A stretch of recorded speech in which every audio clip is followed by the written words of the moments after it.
Chapter 161. The three great immortal mountains were located overseas, comprising three closely situated islands. Among them, Penglai Mountain was not only the largest but also situated between the other two, naturally becoming the foremost of the three.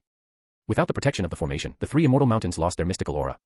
Aside from the lush vegetation fostered by the abundant spiritual energy, they seemed no different from other islands. Desolate and quiet.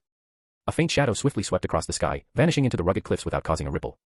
The shadow darted among the rocks, heavy with the scent of the sea, swerving left and right before plunging into a massive boulder and disappearing without a trace. As if nothing had happened. Invisible to the naked eye, the shadow crashed into a bottomless black hole, descending through prolonged darkness before finally glimpsing a faint light. It was a feeble oil lamp, its tiny flame flickering, casting a dim light over the cramped cave, making it feel even more claustrophobic. In a corner beyond the reach of the light, a figure sat cross-legged. Sensing the presence of the shadow, he slowly opened his eyes, expressionless. A mere glance sent the shadow trembling. The shadow, prostrated on the ground and no longer resembling a human, still showed respect, my lord. The seated man looked at the shadow as if it were a mere ant, decades of planning, all for it to come to naught. The shadow shivered, hastily explaining, it's all because of that cunning brat Shen Wang. He set a trap for me, that's why I... Silence. The seated man's gaze was indifferent, not allowing Gu Dongting to finish. With a slight wave of his hand, the already faint shadow was absorbed into his palm, leaving no sound of a scream. Beside him, a mirror made of spiritual energy gradually took shape. The person in the mirror, witnessing this, couldn't help but feel sentimental. After all, he was once a founding figure of the metaphysical realm in Huaxia, and now, not even a wisp of his soul remained. Unaware of his thoughts, the seated man's expression grew slightly grim. The arrangement in Huaxia is completely ruined. The person in the spirit mirror tensed up, falling silent for a few seconds before speaking timidly, my lord, what should we do now? After centuries of planning for a grand scheme, just as it approached its culmination, the once flawless arrangement suddenly faced complications everywhere. The church they supported in Southeast Asia was utterly eradicated, the bloodline in distant lands too preoccupied with their own affairs, and the malevolent spirit worshipped in the island country was also destroyed. In Huaxia, the most crucial location, ancient battlefields, formations, malevolent spirits, every arrangement was systematically destroyed, even the biggest pawn, Gu Dongting, was eradicated. The person in the water mirror listened intently, then heard the Lord ask, what about Tang Jiu now? Tang Jiu, the person in the mirror hesitated, we are doing our best to treat him. Tang Jiu was a pivotal part of the plan, but after a single outing, he returned with a gaping hole in his dantian, his meridian severed, and his cultivation completely lost. To prevent this crucial pawn from becoming ineffective, the Lord ordered an urgent rescue. Unfortunately, his injuries were too sinister, even the combined treasures of the immortal mountains were futile. Hearing this, the Lord's eyes flickered deeply, and he said, in that case, bring him to me. With one sentence, Tang Jiu's fate was sealed. During his injury, Tang Jiu suffered unbearable pain, neglecting even Gu Manling, his beloved who was also injured. Panic-stricken after losing his cultivation, Tang Jiu was somewhat relieved to see the people of the immortal mountain more anxious than him, using countless heavenly treasures in an attempt to heal his dantian and meridians. This reassured Tang Jiu, he was the savior, not so easily defeated. Clinging to this confidence until the elder who had been taking care of him took him back to the immortal mountain and dropped him into a bottomless black hole. The cramped space barely accommodated 3 adult men. Tang Jiu lay disheveled on the ground, bearing injuries from the fall. His wary eyes fell on another person. Who are you? Where is this place? Do you know who I am? 3 rapid questions made the other person laugh. Tang Jiu's foreboding grew stronger. I am Tang Jiu, the savior prophesied by the immortal mountain. You seem like a cultivator too. Don't you wish for the resurgence of spiritual energy, to return to the pinnacle of cultivation? He was certain, no cultivator could resist this temptation. But the man, who instilled fear in him, merely said lightly, I made you steal the fate of the true child of destiny, and you actually believed you were the savior. How laughable. Tang Jiu was suddenly stunned, ignoring the intense pain of his old wounds, staring intently into the eyes of the person before him. What nonsense are you spouting?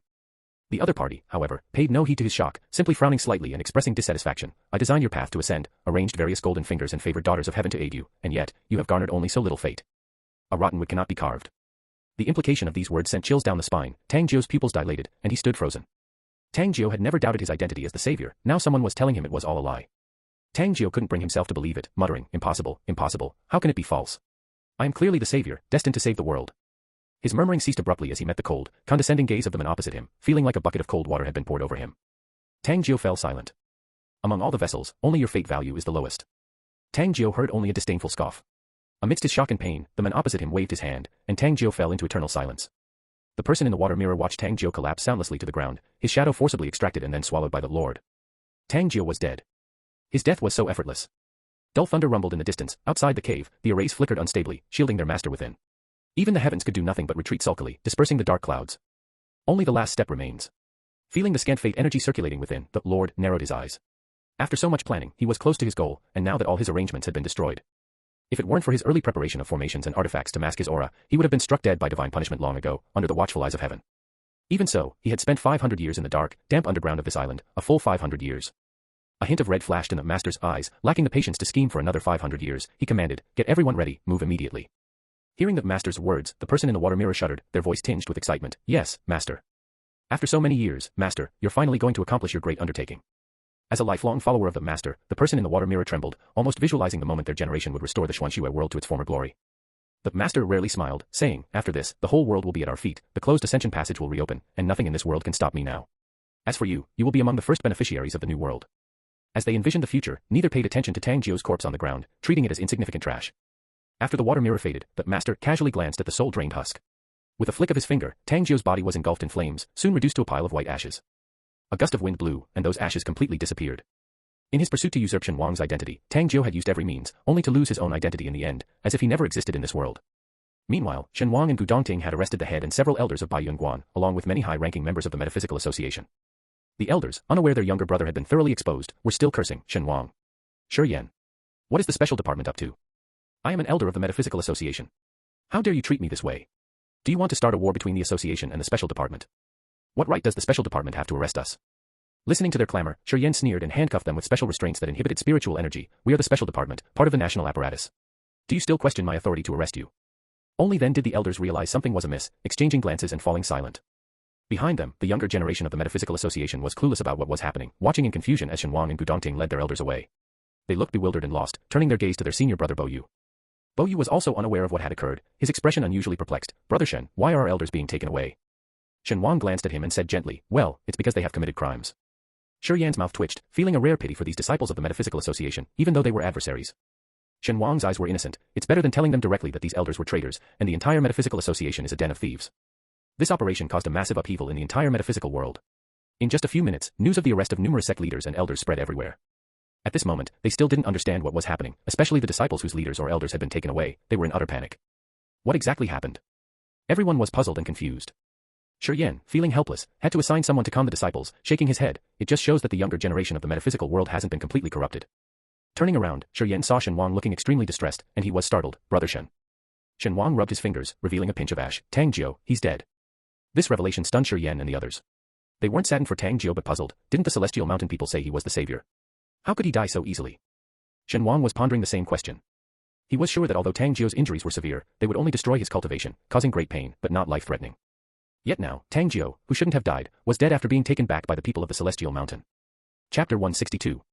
Gu Dongting, having dealt with his matters, came to meet up with Shen Wang.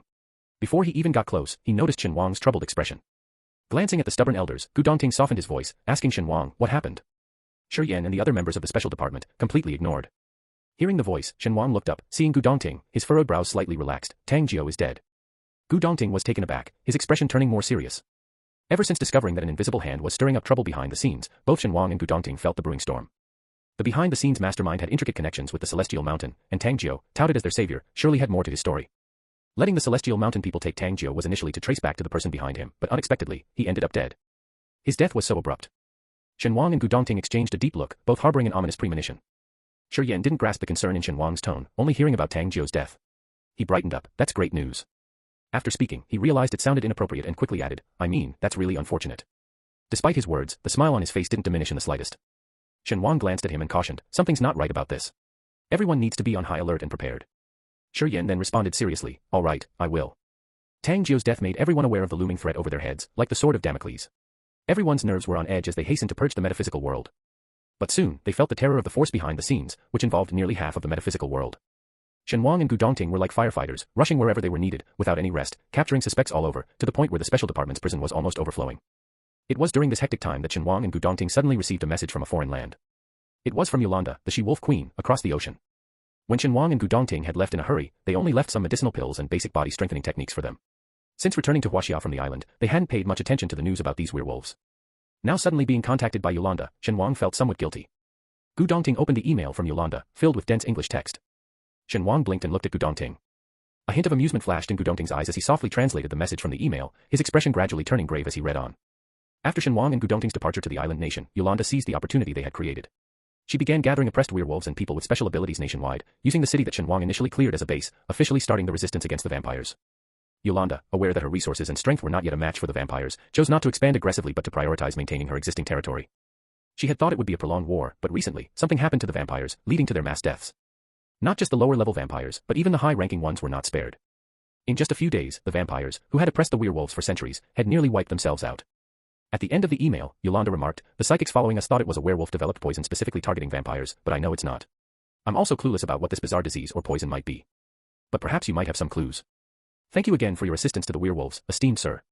The files attached to the email showed various appearances of dead vampires, their bodies shriveled up, as if all their blood had been drained, just as they had once done to others. Shen Wang was flipping through these photos and suddenly remembered the recent news about an outbreak of a foreign infectious disease. The death toll from this infectious disease was significant, including well-known political figures, wealthy businessmen, and celebrities, sparking a wave of panic. However, Shen Wang and the members of the special department were too busy apprehending people to pay attention to this news. Gu Dongting commented on the photos, they look like they've been drained of their essence by a fairy. It's not just a resemblance, Shen Wang closed the email. Do you remember how these people were transformed into vampires? After a few seconds of recollection, Gu Dongting thought of the ancient treasures and blood pools passed down from their ancestors, the antiques. Forced into a half-human, half-demon form through external means, surviving only on human blood. Shen Wang said indifferently, but being transformed by external forces, in a way, they also became puppets of others. Just as the higher-ranking vampires have absolute control over the lower-ranking ones, the person who transformed them into vampires can also completely control the life and death of all vampires. These vampires, seemingly granted extraordinary longevity and power, are merely accumulating essence for the puppeteer behind the scenes while feeding on others' blood. Just like a pig that seems free but is actually just free range, when it reaches a sufficient weight, it's time for it to be slaughtered. After hearing Shen Wang's explanation, Gu Dongting fell into silence. Planning for hundreds of years, using tens of thousands, even hundreds of thousands of lives as nourishment, shows the cruelty and ruthlessness of the person behind the scenes. Shen Wang casually logged onto a social media app to check. He ignored the 99+ message notifications, directly opened the trending topics, and indeed saw several news items. Country X experiences major epidemic. Land collapse in island country. 7.2 magnitude earthquake in country X. These news items dominated the top of the trending list. Clicking into them, various worries and speculations followed. Is it just my imagination, or does it feel like this year has been particularly full of disasters, with natural and man-made calamities around the world? Don't think too much, it's just a sign of the apocalypse. Tomorrow is the end of the world, and here I am still going to work today. The older I get, the more I realize how precious world peace truly is. Shen Wang briefly scanned the comments and then carefully read through the news, especially the one about the land collapse in the island country, which he studied seriously for a while. In the news, the island country had a retired minister bowing an apology, explaining that the land collapse was due to construction issues and stating that they would hold the construction company accountable. Behind their seemingly grandiose explanations, Shen Wang noticed that the location of the land collapse was not far from the shrine. Even through the screen, he could feel the chilling, dark energy emanating from that massive black hole. This doesn't seem like a natural disaster, Gu Dongting frowned, unable to see clearly through the screen, but vaguely sensing something. Is it like a pit of 1,000 ghosts? In China, ancient battlefields were once transformed into pits of 1,000 ghosts. No one would have thought that the island country had buried such a pit within their own land, and right under a crowded tourist spot. Shen Wang's heart sank, the person behind this can't wait any longer. The two exchanged a glance, suddenly feeling a chill down their spines. Other countries were in chaos, what about China? Shen Wang leapt up and immediately found Shi Yan, his first question being, have there been any unusual events happening in the country recently? Shi Yan, busy interrogating the captured suspects, was suddenly asked this question and paused, instinctively responding, I don't know. Think carefully. Shen Wang's expression was stern, his tone cold and firm. Startled, Shi Yan really thought for a while before hesitantly saying, does it count that it snowed in the south? It's only late autumn now, and the north hasn't even started snowing, yet it's already snowing in the south. This caused quite a stir on the internet, but soon meteorologists came out to explain the reasons, assuring that this was normal. Shi Yan remembered this incident because a member of the special department from the south had been talking about it for days, planning to return south to see the snow after the busy period. Unfortunately, with the special department being extremely busy, he hadn't finished his duties and hadn't had the chance to return home to see the snow. As Shi Yan finished speaking, Shen Wang immediately let him go, and Gu Dongting understood immediately, I'll go request an emergency flight route. At that moment, Shi Yan finally realized something was amiss. Shen Wang, what's happening? Shen Wang rubbed his forehead, casting a disdainful glance. While Gu Dongting could keep up with his line of thought and knew they had to immediately take a private plane to investigate, he wondered why others still had to ask what was happening. Truly, it's exasperating how some people just don't compare. After Shen Wang roughly explained the situation, Gu Dongting's private jet was ready. Shi Yan, sweating profusely and with a shaky voice, said, Brother Shen, Brother Gu, I need to report this to our superiors. The gravity of the situation was not to be taken lightly, and Shi Yan felt his inexperienced shoulders couldn't bear such a heavy responsibility, urgently needing the organization's assistance. With a stuttering, scared demeanor, Shi Yan received a look of disdain from Shen Wang, who said, Go ahead. Shen Wang himself quickly boarded the plane. Before Shi Yan could react, Shen Wang and Gu Dongting had already flown away without hesitation. On the plane, Shen Wang was not idle. He looked down at the scenery below, and suddenly, his heart skipped a beat. Gu Dongting, who excelled in swordsmanship, didn't notice anything amiss and asked, What's wrong? Shen Wang took a deep breath, his face looking unprecedentedly troubled. Dongting, have you ever heard of dragon veins? Gu Dongting felt a ripple in his heart at the term Dongting. Since confessing his feelings, Shen Wang hadn't used such an affectionate address for him in a long time. After hearing Shen Wang's following words, Gu Dongting's expression also changed, the inappropriate emotions vanishing without a trace, replaced by a cold seriousness. Dragon veins are places where the spiritual energy of an area is most abundant. They nourish the land, creating a positive cycle with the earth. Minor dragon veins, called spirit veins, are just areas with slightly more spiritual energy. Cultivating near a spirit vein aids in spiritual practice. But only the major ones are called dragon veins. They are closely linked to the rise and fall of a nation, protecting its people. It can also be referred to as the nation's fortune. Shen Wang looked at the silent land beneath them, exhaling a turbid breath. Now, this dragon vein has been cut off by someone. The dragon vein was forcibly severed in the middle. Viewed from above, the spiritual energy flows invisible to ordinary people couldn't circulate. They clashed and collided, forming whirlwinds of various sizes, resulting in utter chaos. A massive and fierce crack spanned the center of the dragon vein. The surrounding spiritual energy flowed into the crack, being completely devoured. The crack seemed to be expanding further. Chapter 163.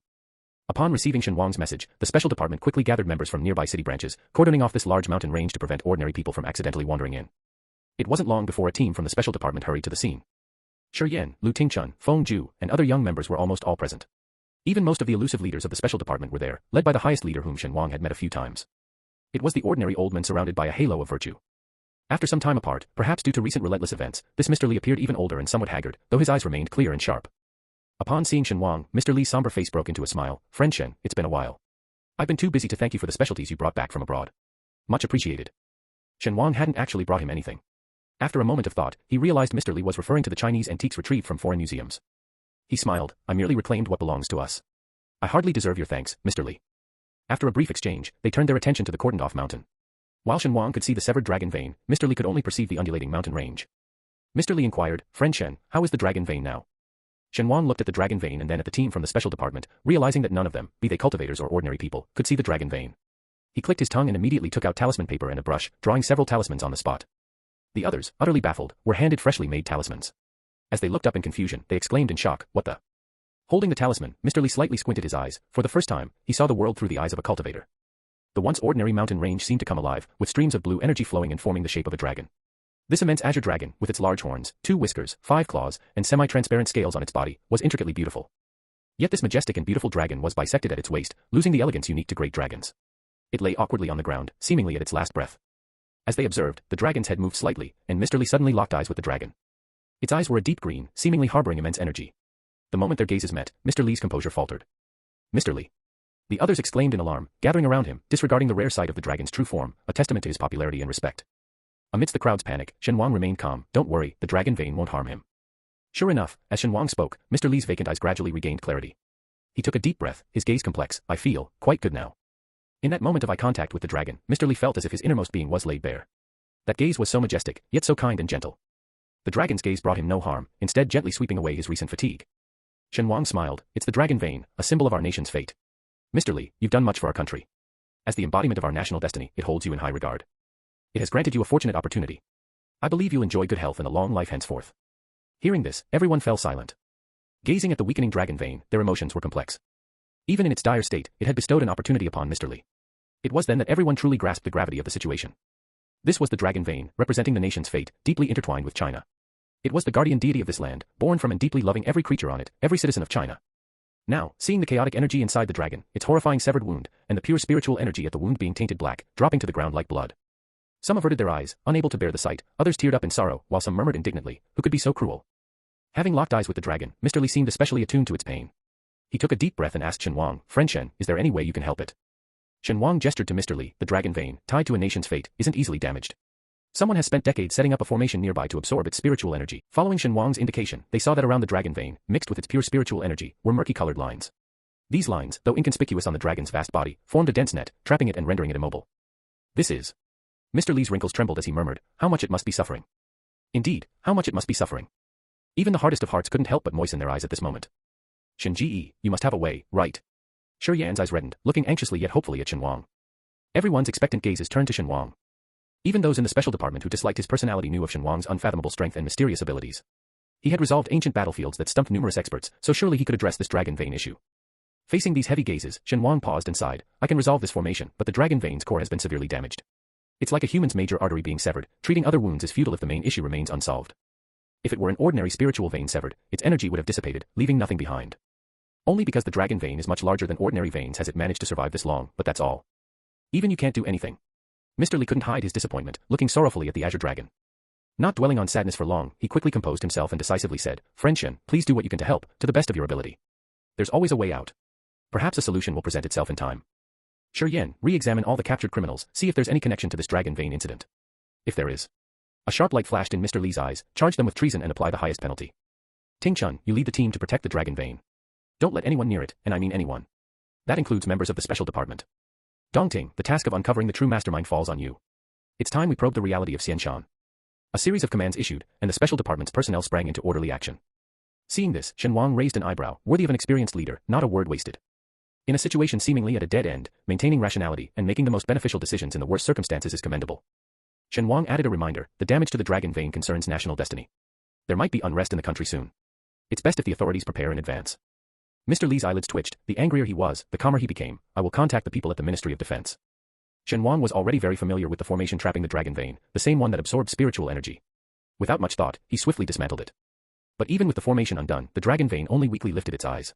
The whole dragon showed little change, still lying listlessly on the ground. Its wound continued to emit spiritual energy.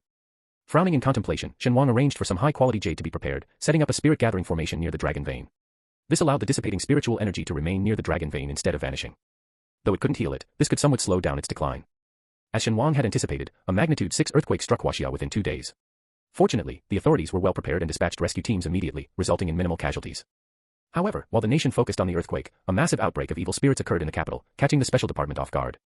At this time, the elite forces of the special department in the capital were either dealing with the captured criminals or investigating the dragon vein incident, leaving few members in the capital. They struggled to cope, stretched too thin. Members of the Gu family were all actively involved, especially Dr. Gu and his spouse. With the upper echelons of the mystical association arrested and the elite of the special department away, they temporarily took command. Leading a team, Dr. Gu pursued several powerful evil spirits. Upon seeing them enter a villa, his expression darkened. Don't alarm the ordinary people. The rest of the team tensed up, preparing to climb over the wall, when suddenly the door creaked open, and a very tall man in black emerged. A man with a fierce look in his eyes and an unfriendly tone said, "Don't come in here. I've already dealt with those things." With the current tense situation, the appearance of this unfamiliar man made a cultivator wary. "Who are you, and why haven't I seen you in the metaphysical circles of the capital before?" "There are many people you haven't seen," the man in black huffed coldly. "It's gone, believe it or not. But if you try to barge in here, don't blame me for being rude." Provoked by his tone, several cultivators exchanged glances, about to apprehend this suspicious character when Gu suddenly spoke up. "Why are you in our house?" The Gu family had many properties, and Gu realized something familiar about this place. Wasn't this the birthday gift Gu heir gave to Gu Dongting? Unfortunately, since Gu Dongting always lived in the Gu family's ancestral home, this villa, meticulously prepared by Gu heir for his son, had remained unused. Gu Da's words left both the man in black and the cultivators stunned. The man in black was the first to respond. "Your family. What's your relationship with Gu Dongting?" "I'm his uncle," Gu replied calmly, subtly sizing up the man, his brow furrowing almost imperceptibly. "I." The man in black's eyes darted around before his tone softened considerably. "I'm his friend. Since you're his uncle, that makes us family." Gu remained silent, offering no reply. Unfazed by Gu Da's cold demeanor, the man in black muttered, "Why are all Gu family members so indifferent?" As he turned to enter the door, something seemed to occur to him. He turned back to Gu Da. "The spiritual energy is dwindling and the yin energy is strengthening. The situation doesn't look good. I suggest you stop chasing those evil spirits and find a place to hide instead. It won't be long before all the spiritual energy turns into yin energy. Then, all of you human cultivators. All of you righteous cultivators will risk demonic possession if you're not careful." His words caused all the cultivators present to shrink their pupils in shock. "What nonsense are you spouting? The balance of yin and yang is the natural order. If only yin energy remains, wouldn't the world be thrown into chaos?" Believe it or not, the man in black didn't bother trying to convince them. It was just a casual warning out of consideration for Gu Dongting. Glancing at Gu Da, "You better go home and find Gu Dongting. Don't accidentally get killed outside. I don't want him troubling me about it." Gu Da was also deeply shaken, but managed to keep his composure. "Thanks for the warning, but behind us stand over 1 billion ordinary people. If we flee, what will become of them?" This remark made the man in black take a second look at him, his expression puzzled. "What do those ordinary people have to do with you?" "Nothing," Gu stated gravely, "but as citizens of Huaxia, it's our duty to protect them from ghosts and monsters. That's the responsibility of the metaphysical world. Humans are strange creatures," the man in black thought. Despite being an ordinary person with limited strength, he dares to assume responsibility for over 1 billion people.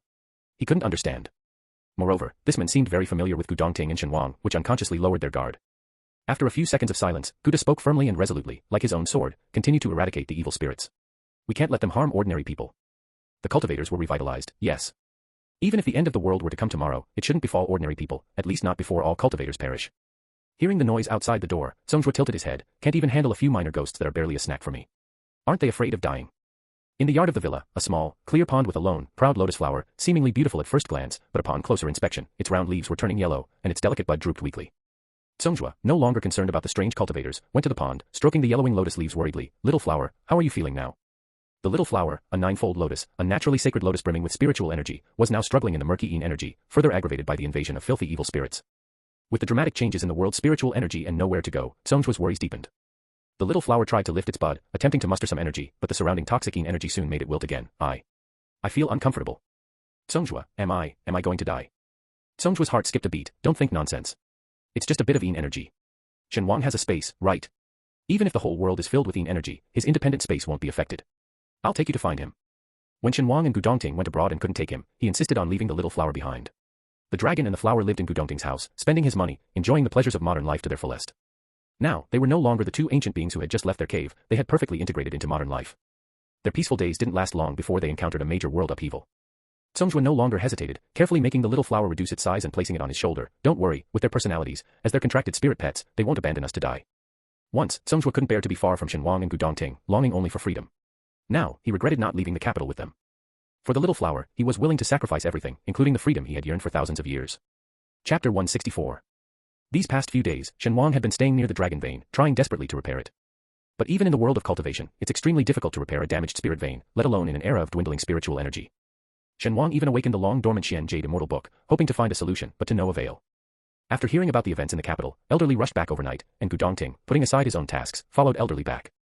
When Gu Dongting left, he seemed particularly downcast, his gaze fixed on Shen Wang. Wait for me to return. His demeanor and tone almost suggested a secretive relationship between the two, drawing covert glances from those around. Shen Wang avoided Gu Dongting's intense gaze and replied gruffly, I know. Not receiving the response he wanted, Gu Dongting's eyes dimmed for a moment. Stay safe, I'm leaving first. As Gu Dongting turned to leave, Shen Wang's voice followed him. Don't overthink. I'll wait for you. Gu Dongting's heart skipped a beat. He turned back sharply to see Shen Wang's forced casual posture and his slightly reddened ears. Gu Dongting, both shocked and overjoyed, and somewhat incredulous as if in a dream, wondered, Shen Wang, does it mean what I think it means? Shen Wang, initially a bit embarrassed, but seeing Gu Dongting's joy, became calm, his eyes carrying a hint of a smile. Who knows? Maybe by the time we meet again, we'll find out. Knowing full well that Shen Wang never joked about such matters, Gu Dongting felt a sense of calm in his heart, yet he remained anxious due to the lack of a definitive answer.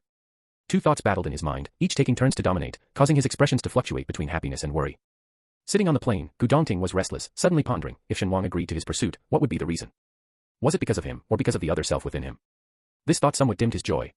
Gu Dongting pursed his lips, gazing out the window. Shen Wang was unaware of Gu Dongting's subtle thoughts. In his heart, ever since he knew Xiao Hegu and Gu Dongting were the same person, he never saw them as separate entities. Perhaps at first glance, these two seemed to have nothing in common, but upon closer interaction, their core essence remained unchanged. Maybe, even before Shen Wang knew they were the same person, his intuition had already provided the answer, though he himself was oblivious to it. After some self-analysis, Shen Wang understood his own heart. Not one to be indecisive, once he made up his mind, he immediately conveyed his feelings to Gu Dongting. If it weren't for the current inappropriate times, a time not for love and romance, Shen Wang would have confessed to Gu Dongting the moment he realized his true feelings, formally ending their lifetimes of solitude. After mentally defeating the villainous boss preventing him from falling in love, Shen Wang turned back to diligently research how to repair the dragon veins.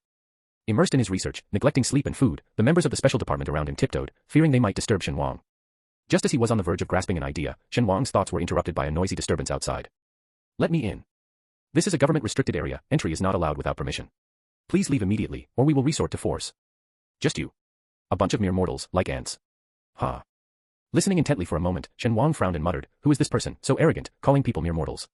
Isn't he human?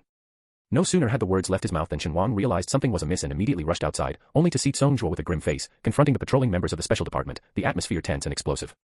Shen Wang. He had completely forgotten about these two contract spirit pets.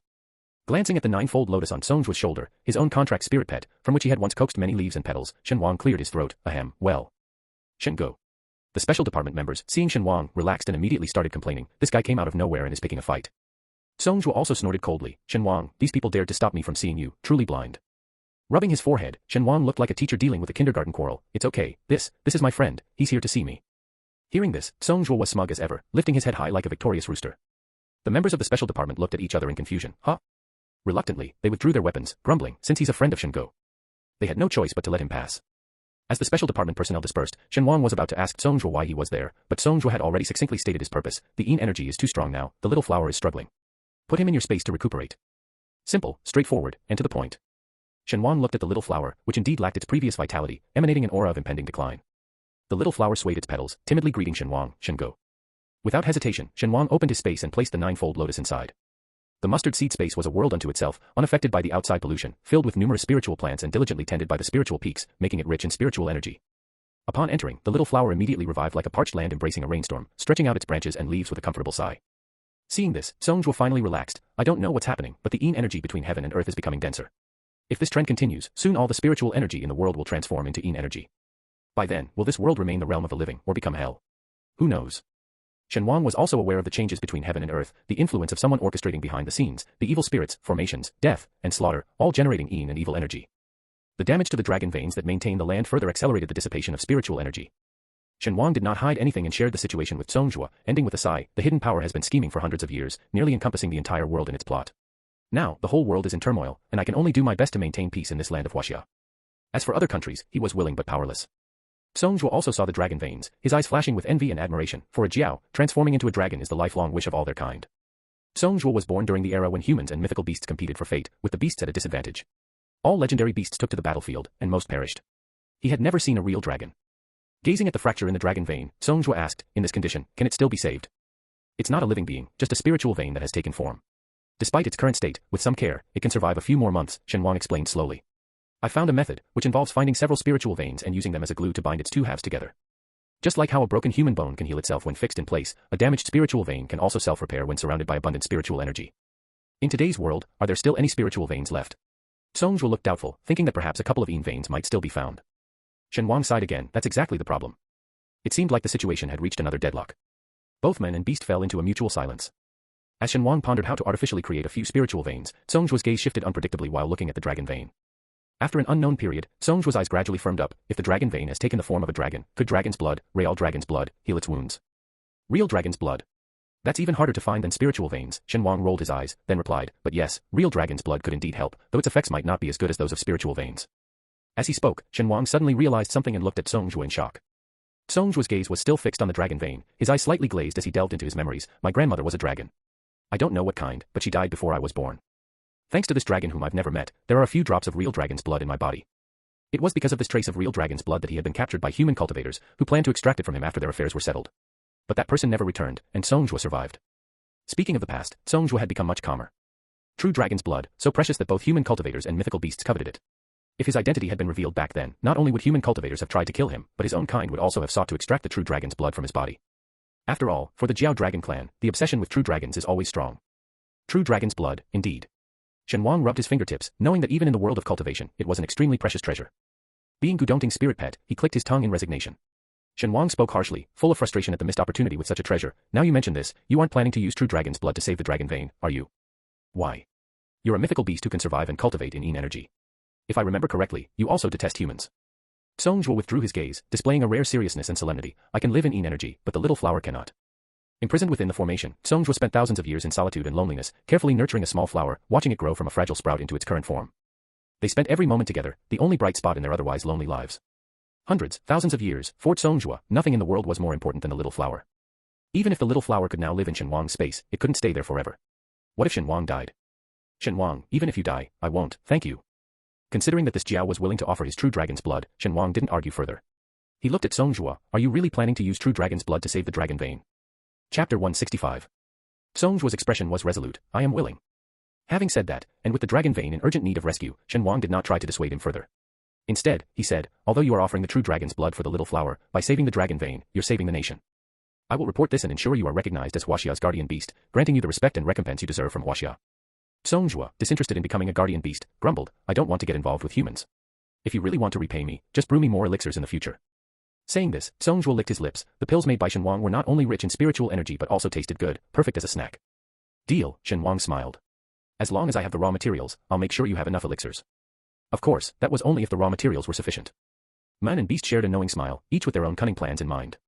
With the true dragon's blood, Shen Wang no longer needed to exhaust himself searching for spiritual veins. He quickly reported this to the leadership of the special department, instructing them to prepare the necessary tools for processing the true dragon's blood. Since the true dragon's blood was integrated into Zhou's meridians and marrow, forcibly extracting it would mean refining his entire being. But since Zhou was willingly sacrificing his blood, the difficulty of extraction was greatly reduced. After several days of seclusion in a room protected by Shen Wang's defensive formation, while those outside waited anxiously, Zhou finally emerged from the formation. Having lost the true dragon's blood, Zhou was fundamentally injured. He appeared extremely pale, holding a milky white jade vial in his hand, only 5 drops. It's okay, it's enough, Shen Wang took the vial. True dragon's bloodline is hard to inherit, and you having 5 drops in your body explains your survival through millennia in the formation. Zhou ignored him and asked, how's the little flower doing? Shen Wang carefully stored the true dragon's blood and casually brought out the little flower from his space, placing it in Zhou's arms. Don't worry, it's doing well. Zhou examined it carefully, seeing the little flower full of vitality, fresh in color, and brimming with life, a stark contrast to its wilted state upon arrival. Not a single leaf had fallen, and only then did he breathe a sigh of relief. Upon seeing Zhou, the little flower immediately used its branches and roots to climb onto his shoulder, its bud pressing tightly against his neck. Zhou, where have you been these past few days? The little flower appeared extremely aggrieved. Zhou, at a loss for words, instinctively looked towards Shen Wang. However, Shen Wang just shrugged his shoulders, holding the true dragon's blood and walking away without any intention of explaining for Zhou, I've set up a spirit gathering formation inside the protective formation. You're injured now, so you should recuperate there for a while. Before Zhou could say anything, the little flower raised its bud in alarm, injured. Zhou, are you hurt? What happened? Who hurt you? Zhou, little flower, don't worry, I'm fine. Shen Wang, hearing the conversation behind him, curled his lips in a slight smile. Watching others in love is quite interesting. But he was beginning to miss Gu Dongting. His eyes softened a bit, and Shen Wang quickened his pace, planning to deal with the dragon vein swiftly and then go find Gu Dongting. The true dragon's blood couldn't be directly used on the dragon vein, it needed to be processed first. Fortunately, Shen Wang now had the backing of the special department, and the required materials could be quickly assembled with just a word from him. After spending a few more days, Shen Wang completely refined the true dragon's blood, infusing the golden-hued liquid into the dragon vein. The golden blood quickly merged into the dragon vein's green spiritual energy. Minutes later, the dragon vein, which had been lying on the ground, slowly raised its head, and the dark miasma around its wound visibly lightened. The effect is quite good, Shen Wang nodded in satisfaction. At this rate of recovery, it wouldn't take long for the dragon vein to regain most of its strength. Finally resolving this matter, Shen Wang breathed a huge sigh of relief.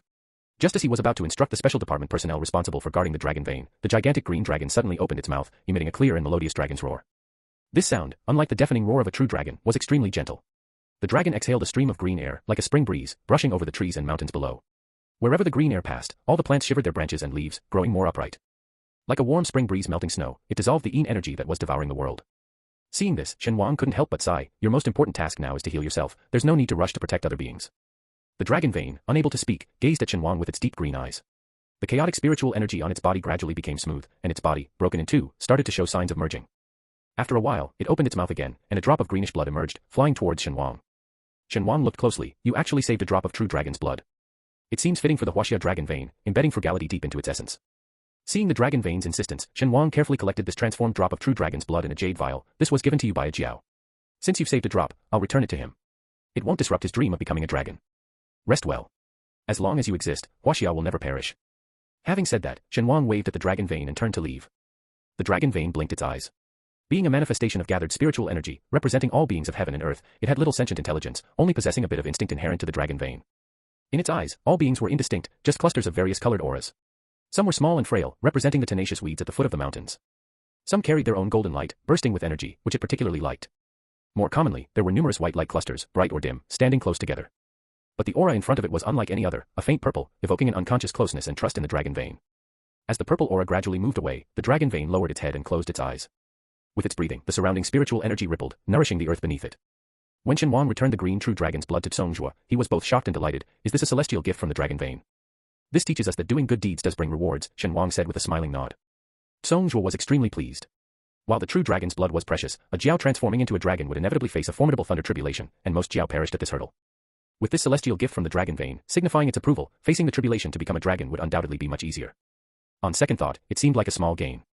While the black Jiao was overjoyed, the little flower, transformed into a palm-sized figure, pulled Shen Wang outside the door. Shen Wang was curious about what it wanted, only to see it holding several delicate lotus seeds. Brother Shen, I have some lotus seeds. Can you help me make them into pills? Shen Wang was surprised. You harvested your own seeds. As a ninefold lotus, the little flower's petals and leaves could be used in medicine. The leaves were expendable, akin to human hair and nails, and the petals, though more precious, were not vital. But the seeds were the most precious part of the ninefold lotus. Shen Wang had previously coveted the little flower's seeds but didn't dare to take them, only coaxing a few petals. Now, it voluntarily offered its seeds. The little flower, looking dejected, said, Songjue is injured. Shen Wang paused. Don't you know why he's injured? The little flower shook its head, looking expectantly at Shen Wang. Brother Shen, do you know who hurt him? Shen Wang was silent for a few seconds, then smiled. I don't know either. Maybe Songjue will tell you himself in the future. Before the little flower could say more, Shen Wang took the seeds from its hand. Ninefold lotus seeds are extremely precious. I'll refine them carefully into medicine to help Songjue recover soon. After coaxing and persuading the little flower back to its room, Shen Wang suddenly missed Gu Dongting immensely. As Shen Wang longed for Gu Dongting was also thinking of Shen Wang. Just moments ago, while pursuing evil spirits, he noticed a sudden clarity in the air. The dense and lingering aura of malevolence dissipated, as if blown away by the wind. Others didn't perceive this subtle change, but Gu Dongting understood immediately.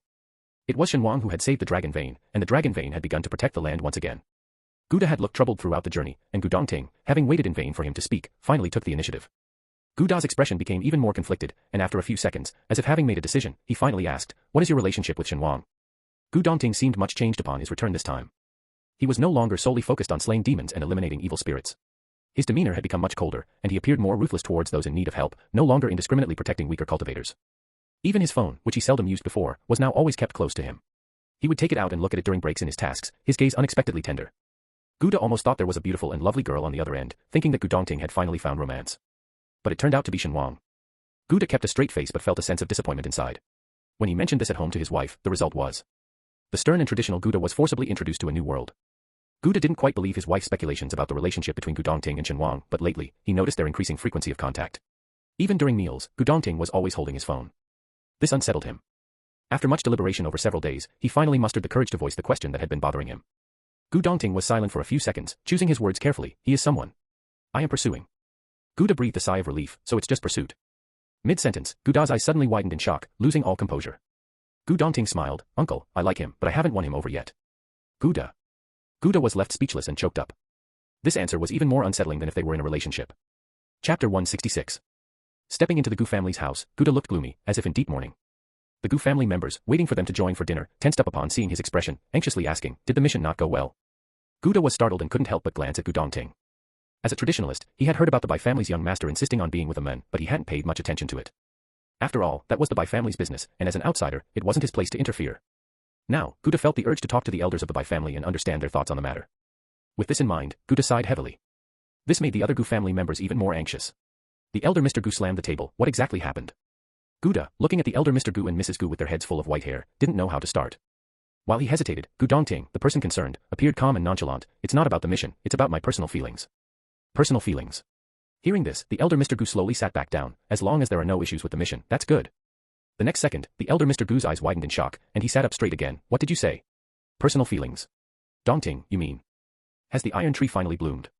Gu Dongting was always cold and detached, seemingly lacking the natural inclination for romantic love. When others experienced their first stirrings of love in their teens, he remained frosty. When others boldly pursued love in their 20s, he was unmoved. The Gu family elders had privately speculated that he was destined for a solitary, monastic life. Jokes aside, he was their child, and the Gu family hoped he could experience the joys of love and have a partner, like everyone else. However, as cultivators, they didn't pay much attention to such matters, so the family never pressed the issue.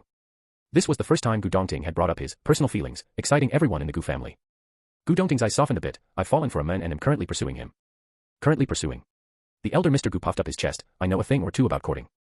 Just as he was about to share some tips with his grandson, he heard his daughter-in-law ask, the person you like, is it Shen Wang? Shen Wang. This name was not unfamiliar to the elder Mr. Gu, but how was it connected to the person Gu Dongting liked?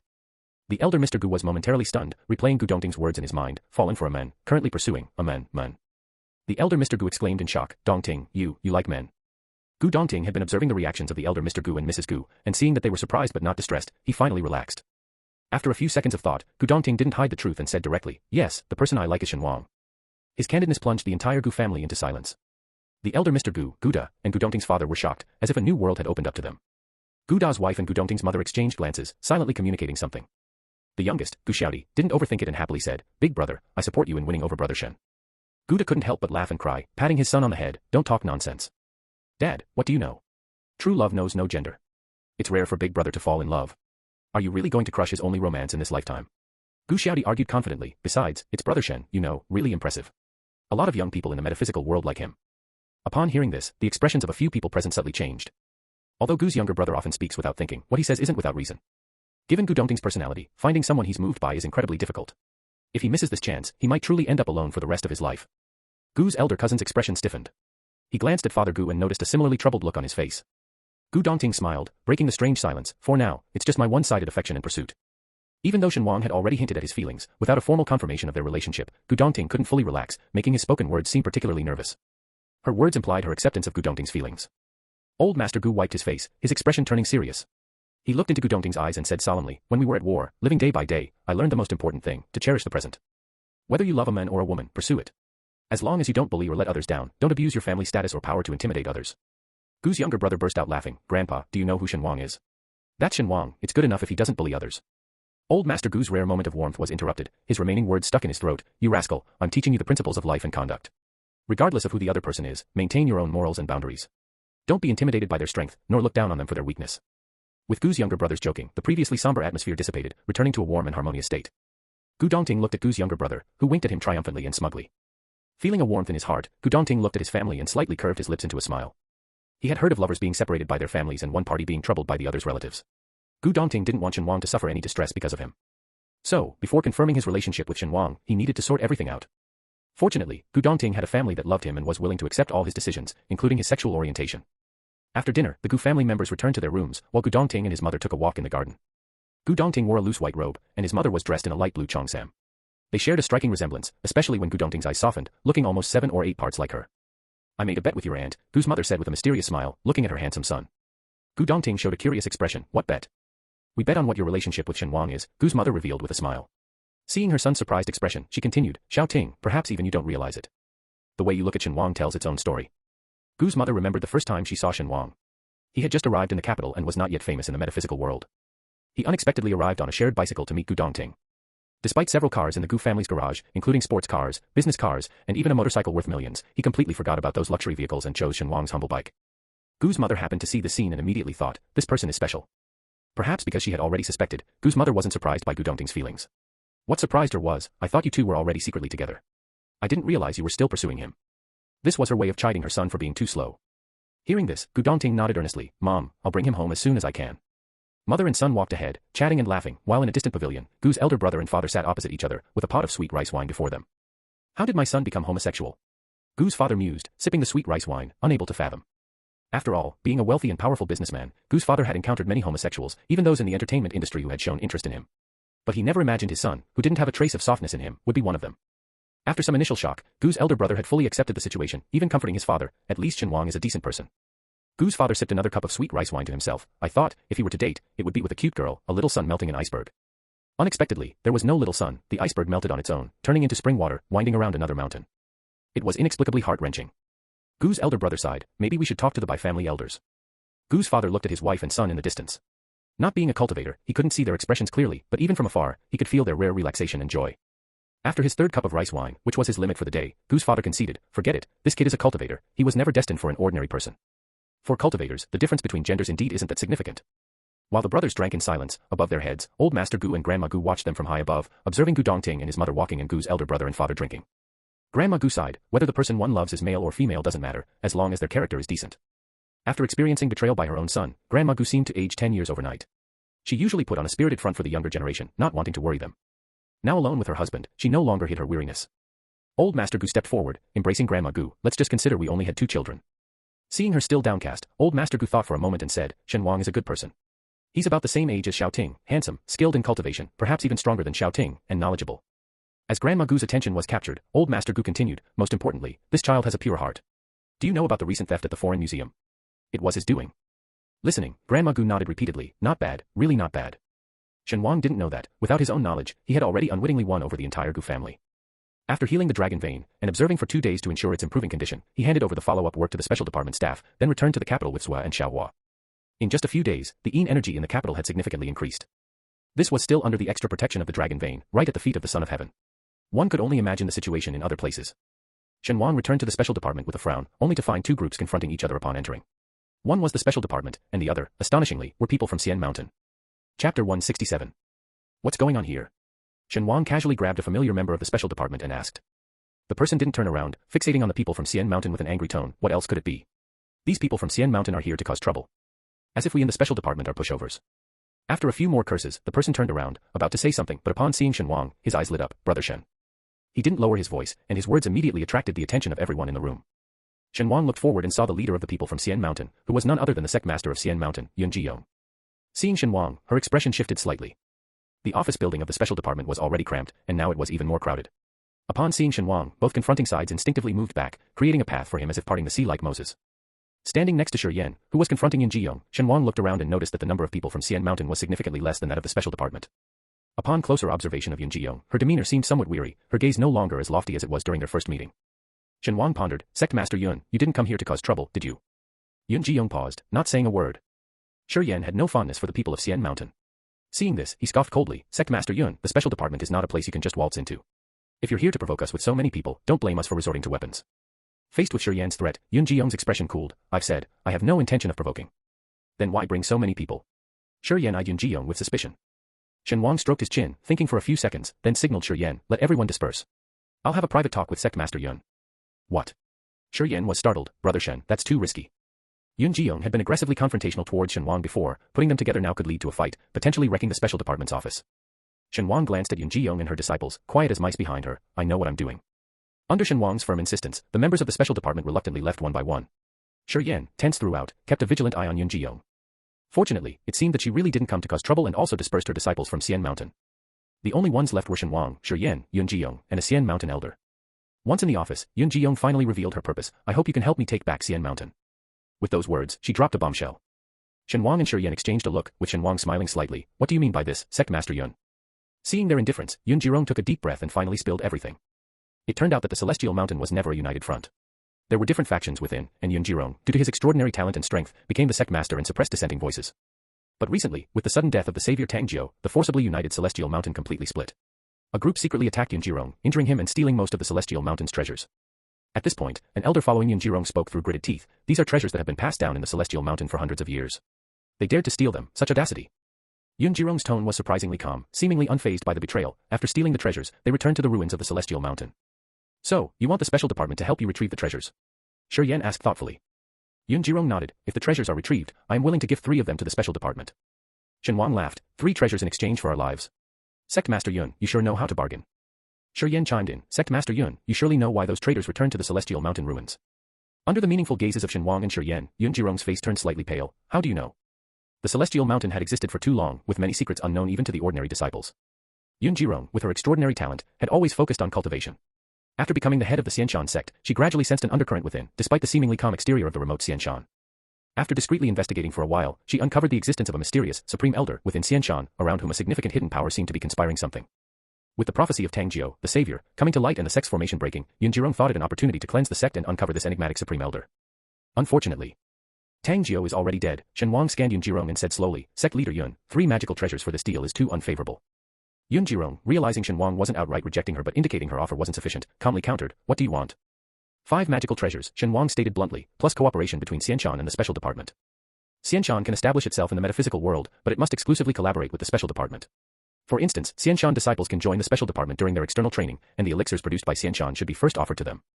This proposition effectively bound the Xianshan disciples, represented by Yun Jirong, with the special department. A Xianshan elder, upon hearing this, widened his eyes in anger, exclaiming, impossible. Absolutely impossible. Since its establishment, Xianshan had always remained independent, never aligning with any force. He vehemently opposed this demand. The Xianshan elder was seething with anger, yet Yun Jirong remained silent. After a few minutes, as the elder grew increasingly anxious, Yun Jirong nodded lightly, I agree to this deal. Sect leader. The Xianshan elder looked at Yun Jirong in shock. Yun Jirong, having made her decision, glanced indifferently, causing the elder to catch his breath, stepping back a few steps behind her. Sect leader Yun, I admire your intelligence, Shen Wang smiled satisfactorily, pleasure doing business. Pleasure doing business. After swearing an oath based on their Taoist beliefs, both parties quickly agreed on a time for action. When leaving the special department, the elder of Xianshan still couldn't understand why Yun Jirong compromised. Sect master, although we are greatly weakened now, the strength of the secular world is mediocre. Even in our weakened state, we can still establish ourselves here. There's really no need to please the special department. The situation in the secular world has changed. It's no longer dominated by the metaphysical realm, but by the official departments representing the nation, said Yun Jirong, his face cold, patiently analyzing, as long as we wish to rebuild Xianshan in the secular world, we must communicate with the special department representing the government. Previously, because of the pursuit of Shen Wang and Gu Dongting, Xianshan had offended most of the metaphysical realm. Now, without easing relations, it would be difficult to move forward. The elder's face changed repeatedly, thinking of the powerful weapons of the special department, he had to admit, Yun Jirong was right. Without magical artifacts, losing nearly half of Xianshan's disciples, and the stronger Yun Jirong and several elders being ambushed and injured. Indeed, cooperating with the special department seemed like the best choice. In the special department, Shi Yan also asked Shen Wang, Brother Shen, now that Yun Jirong and his followers are in trouble, isn't this the best time for us to kick them while they're down? Remember, these people from Xianshan once pursued Shen Wang and besieged Gu Dongting. Could it be that the vengeful Shen Wang had changed his ways?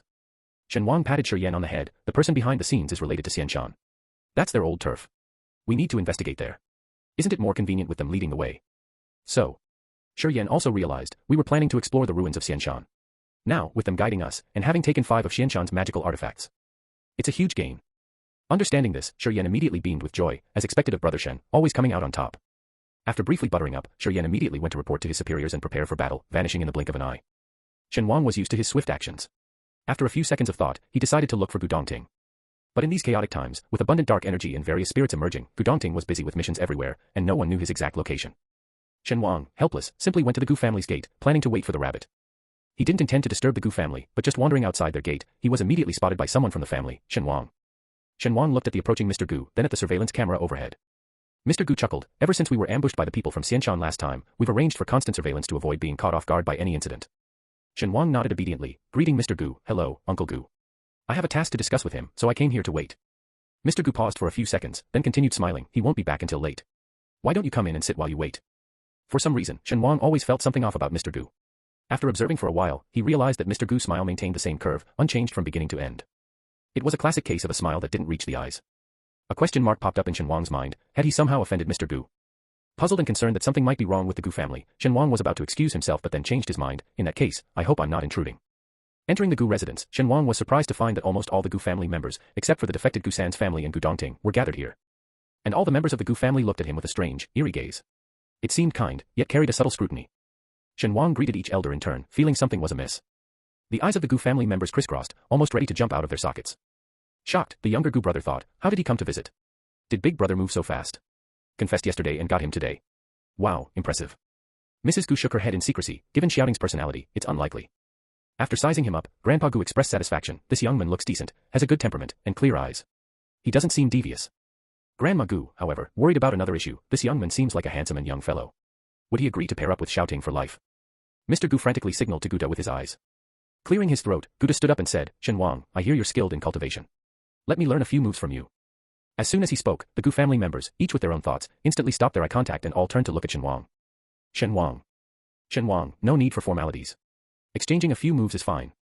Setting aside the subtleties in his heart, and in consideration of Gu Dongting, Shen Wang decided to demonstrate his expertise and properly guide Guda. Chapter 168. When Gu Dongting returned, it was already dusk. As he entered, he felt an unusual bustle in the Gu household. Following the noisy sounds, Gu Dongting walked to the backyard and immediately saw Shen Wang. Shen Wang, holding a wooden sword with a somewhat helpless expression, said to Guda standing before him, it's getting late.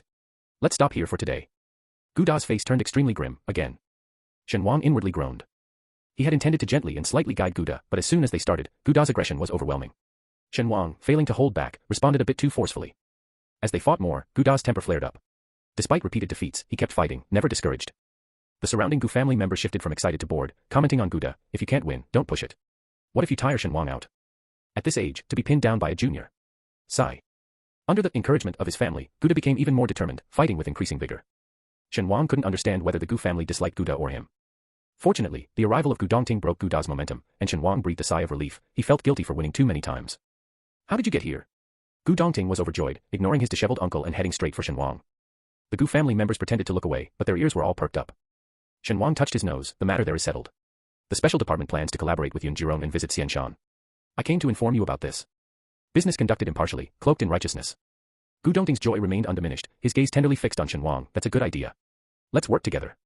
As they exchanged these meaningful looks, the members of the Gu family were also fervently communicating through their eyes. It took a while before Gu Dongting realized the situation and asked Guda beside him, Uncle, what's this about? Guda's expression fluctuated, struggling to find words. I was just sparring with him. How could he admit that he found Shen Wang displeasing and wanted to teach him a lesson under the guise of sparring, only to end up being taught a lesson himself? Touching his sore wrist, Guda couldn't fathom how Shen Wang, so young, possessed such sophisticated swordsmanship. With just a wooden sword, he had left him utterly defeated. To be humiliated like this in front of the whole family, he lost all face. Shen Wang subtly sensed that the strange atmosphere not only persisted but intensified after Gu Dongting's return. Even during meals, while the Gu family seemed normal, their behavior was still odd, asking bizarre questions. After the meal, just as Shen Wang was planning to make a quick escape, Grandma Gu suddenly called out to him, Little Shen. Shen Wang swallowed his farewell words, Grandma Gu. Grandma Gu, with a smile, pulled out a red envelope from her bosom and handed it to Shen Wang. Good boy, here's a little red packet for you. I hope you stay safe, healthy, and happy. Shen Wang, subconsciously looking at Gu Dongting, awkwardly accepted the red envelope under his smiling gaze. Thank you, Grandma. His out-of-place demeanor made everyone laugh, a laugh devoid of mockery, just good-natured teasing. The formidable Shen Wang, actually embarrassed. At this moment, Shen Wang began to realize something.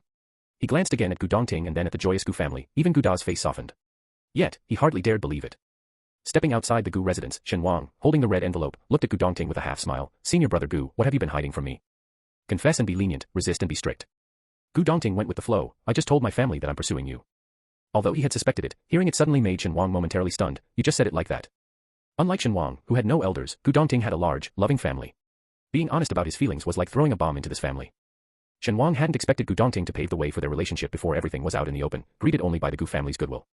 If I'm fortunate enough to be with you, I hope my beloved family won't hurt you because of their love for me. As the night fully descended, Gu Dongting stood glowing in the darkness, his tone gentle yet earnest. Shen Wang, don't feel pressured by this. Being honest with my family is something I ought to do. Standing at the door, they looked into each other's eyes for a long time. Suddenly, Shen Wang smiled. I admit. I've also had feelings, for a long time. In the dim light of the night, Shen Wang gently planted a quick kiss on Gu Dongting's lips, fleeting and light, leaving Gu Dongting breathless and wide-eyed. The next second, another kiss landed, this one passionate and intense, tinged with a slight pain, yet Gu Dongting relished it. He closed his eyes, feeling his heart thundering. The once cold and unyielding iron tree bloomed for the first time, filling the air with intoxicating fragrance. Behind the gates of the Gu residence, the entire Gu family clung to the door like enormous geckos, listening intently to the sounds outside. Upon hearing Shen Wang's confession, their faces broke into smiles. The younger Gu brother blinked in awe. Big brother is really impressive, winning over his heart so quickly. Guda exhaled through his nose, rubbing his sore wrist, and then, he too cracked a smile. With the concerted efforts of everyone in the metaphysical community, China managed to maintain stability, but overseas was less fortunate, plagued by chaos everywhere. With the urgent situation, after Shen Wang and Gu Dongting opened up to each other, there was no time for romantic talks. The next day, they, along with Yun Jirong and other disciples, hurried back to the ruins of Xianshan. Since the protective array of Xianshan was broken, the once hidden mountains were now exposed. Fortunately, being far from the mainland, they had not yet attracted mundane attention. Upon arriving at Xianshan, Shen Wang realized that the so-called Xianshan was not much different from a regular island, merely coated in layers of the world's imagination. There are hundreds of defectors. They can't defend the whole Xianshan. We should act cautiously and defeat them one by one, said Yun Jirong, looking at the familiar mountains. She had already copied the internal map of Xianshan for Shen Wang and the others. They planned to split up and take down the traitors one by one. Shen Wang examined the map, noticing several locations specifically marked by Yun Jirong, suspected to be the retreats of the mysterious Supreme Elder. Gu Dongting looked concerned. Be careful. You too, Shen Wang replied with a smile, their eyes meeting, their tense expressions suddenly softening. After a brief conversation, the group dispersed, quickly vanishing across the island. A member of the special department following Gu Dongting looked puzzled. Why does it feel like there's an exclusive aura around senior brother Gu and brother Shen, as if outsiders can't break in? Shen Wang led several disciples, their mission differing from the others, to pinpoint the location of the Supreme Elder, a task fraught with greater danger. Hence, those following Shen Wang were elite seniors from the special department. Following the map, Shen Wang meticulously searched each marked location, only to find them ordinary, deserted, and unguarded. The group tensely searched each site, their vigilance waning into frustration. Damn, are we being played by that woman? The speaker, Xia Yi, was an acquaintance of Shen Wang, having jointly dismantled the Samus cult and participated in an international competition. He was a physically robust cultivator with a straightforward mind. Shen Wang, studying the map, fell into deep thought. Xia Yi, observing the surroundings and the triumphant reports from teammates on the communicator, grew increasingly irritated. Are we just running around for nothing? Another teammate, seeing Shen Wang's serious expression, hushed him, quiet. Fuming, Xia Yi glared but eventually stormed off to the side, staying silent. After a while, Shen Wang looked up from the map. These three mountains are in themselves a colossal formation. Who doesn't know that? But wasn't the formation broken by Tang Jiu? Xia Yi didn't understand why Shen Wang suddenly mentioned this. Have you heard of a chimera formation? Shen Wang shook the map. In one formation, another is embedded. A skilled formation master can embed countless formations, interlinked, inescapable. In the cultivation world, where martial prowess is revered, any surviving practice has its own strengths. Formation masters instill fear in enemies with their masterful and enchanting formations. This formation is indeed ingenious, Shen Wang slowly said. The outer layer is a concealing trap formation, embedded with a spirit-gathering formation, but inside, there is another formation. Engrossed, Xia Yi couldn't help but ask, what kind of formation? A trap formation. Xia Yi, what? A trap formation too? Who's it meant to trap? Only when one is truly close can the presence of a formation be felt. Shen Wang had just discovered this and painstakingly calculated the location of the last trap formation's core. Gently tapping on a spot on the cliff, Shen Wang mused, let's go and see. After informing Gu Dongting and others via the communicator, Shen Wang led Xia Yi and the others towards the core of the formation. It was an ordinary-looking rocky beach, with numerous black stones of various sizes, and the ground covered in brown gravel. No one's here either. Xia Yi scratched his head, looking around without noticing anything amiss. Shen Wang slowly approached a massive stone. As his hand neared it, it vanished into thin air like entering black water. The others gasped in shock. Shen Wang, be careful. Shen Wang remained composed, skillfully manipulating the trap formation. Unsure of what was trapped inside, he hesitated to dismantle the formation rashly, instead carefully probing with the formation's runes. Something inside seemed to be preventing him from unlocking the trap. His consciousness navigated the pitch-black trap formation, reaching its very center, where he finally saw a faint light and a person standing within it. The person didn't seem surprised by Shen Wang's arrival, chuckling meaningfully. Shen Wang, I've long heard of your reputation. Shen Wang realized that his consciousness had lost contact with the outside world, completely trapped within the formation. Chapter 169. Unflustered, Shen Wang observed the men before him, asking, are you the Supreme Elder of Xianshan? The puppeteer behind the scenes, playing the world like a chessboard, responsible for countless ordinary lives lost. The men immediately understood Shen Wang's insinuation. He smiled. In the narrow, enclosed cave, he was like a living ghost, his eyes flickering with a dim light. Yes, I am the person you've been looking for. Thinking of the mountains of corpses left by the Samui sect, those used controlled by the Blood Clan, the formations in the ancient battlefields of China, and the once imperiled dragon veins, even someone as composed as Shen Wang couldn't help but feel a surge of anger. He suppressed his fury and asked coldly, who are you? Why are you doing all this? Though they were the simplest questions, the man seemed struck, murmuring to himself, who am I? Who am I? It's been so long, I've forgotten my name. What is it that I am called? After a while, he suddenly stepped forward, his face alight with joy, exclaiming, I remember now, my name is Gu Yuanjun. He seemed almost like a madman. It was only then that Shen Wang could clearly see his appearance, a middle-aged man with a square face, neither tall nor short, but excessively thin, his facial bones starkly visible. Such a man, yet with skin so pale, white as an utterly bloodless corpse, even his lips devoid of any color. After his excitement, Gu Yuanjun's expression quickly darkened again. He looked down at Shen Wang's small form of consciousness. Shen Wang, you are a genius. I admire you. If you would follow me, I promise, you will have a new world. Shen Wang asked him, this new world you speak of, what kind of new world is it? The heavenly Tao has not abandoned its intention to annihilate humanity. In this era of declining magic, with the spiritual energy depleted, it aims to completely sever mankind's path to cultivation, reducing humans to ignorant ants. Gu Yuanjun sneered and slowly continued, my fate is mine to control, not determined by the heavens. I am determined to carve out a path for humanity. Despite such lofty words, Shen Wang's first thought was, with the depletion of spiritual energy, not only humans but all beings in the world will be unable to cultivate. The heavenly Tao does not target humanity alone. Gu Yuanjun paused, looking deeply at Shen Wang. What I intend to do is to recreate the cosmos, to build a new world. In this new world, humanity will be able to cultivate again, becoming the favored children of the heavenly Tao once more. The gates of ascension, closed for thousands of years, will be reopened, and the world will be rejuvenated by our efforts. Gu Yuanjun spoke with fervor, as if all he did was truly for the sake of all humankind. Shen Wang scoffed, you killed countless innocents, filling the world with dark and resentful energy, all to reverse the cosmic order. Gu Yuanjun remained indifferent to Shen Wang's tone, stating, mortals are as insignificant as ants. Their deaths in the service of saving the world are an honor for them. You madman, Shen Wang muttered. Unperturbed, Gu Yuanjun extended the invitation again. Shen Wang, you are a genius, just like I once was. We are exceptionally talented, born a few thousand years earlier, ascending to immortality would have been no issue. But we were born in an unfortunate time, in this era of declining magic. No matter our talents, we'll end up dying obscurely, turning into mere dust. Are you content with that? He had been discontent for centuries but only now voiced his frustrations, perhaps because in Shen Wang, he saw his younger self. Or perhaps because his great endeavor was nearing completion, and he no longer had to endure in these dark, sunless underground caverns. Once I ascend, you will be next. Gu Yuanjun became increasingly excited, his breathing rapid, eyes shining. In the immortal realm, we can look out for each other. In contrast, Shen Wang remained utterly calm, neither swayed by temptation nor panicked in the face of the enemy. He directly pierced through the other's lies. All you have done is for the sake of ascension. Reversing yin and yang, falling into the demonic path, merely because spiritual energy cannot be generated by human effort, but dark energy can be produced through killing. He orchestrated schemes worldwide, having countless people pave his way with their lives, not sparing any trace of spiritual energy on earth, desperately plundering it like antiques imbued with spirits or dragon veins crucial to a nation's survival. Gu Yuanjun didn't care at all, fixated only on absorbing that bit of spiritual energy. And all of this, merely because he couldn't bear the thought of his own death and sought ascension to the immortal realm. For your own selfish desires, you've turned the entire world into your funeral pyre, Shen Wang sneered. Do you think everyone is as heartlessly insane as you? Gu Yuanjun abruptly fell silent, reverting to the dark and indifferent demeanor he had shown at their first meeting. He said, I thought we were the same. Same as you? Not a chance. Shen Wang didn't even get to voice his retort before Gu Yuanjun flicked his fingers, instantly extinguishing the tiny glimmer that represented Shen Wang's consciousness. It vanished without a trace, as if nothing had ever happened. Gu Yuanjun sighed, what a pity, one less pathfinder for the journey to the immortal realm. It seems he would have to ascend to immortality alone. The moment Shen Wang's consciousness disappeared, Gu Dongting, elsewhere, felt a sudden pain in his heart. He knocked one of the Xianshan disciples unconscious and threw him at Yun Jiyong. I've caught most of the traitors. Handle the rest yourself. Yun Jiyong was taken aback. Where are you going? Gu Dongting left without looking back. Following the information left by Shen Wang, Gu Dongting raced towards the marked location, reaching it in just a few minutes. On a chaotic and disordered rocky beach, Xia Yi and others were gathered, obscuring what had happened in the center. With an ominous premonition growing stronger, Gu Dongting strode forward, pushing aside those in his way, only to see Shen Wang lying on the ground.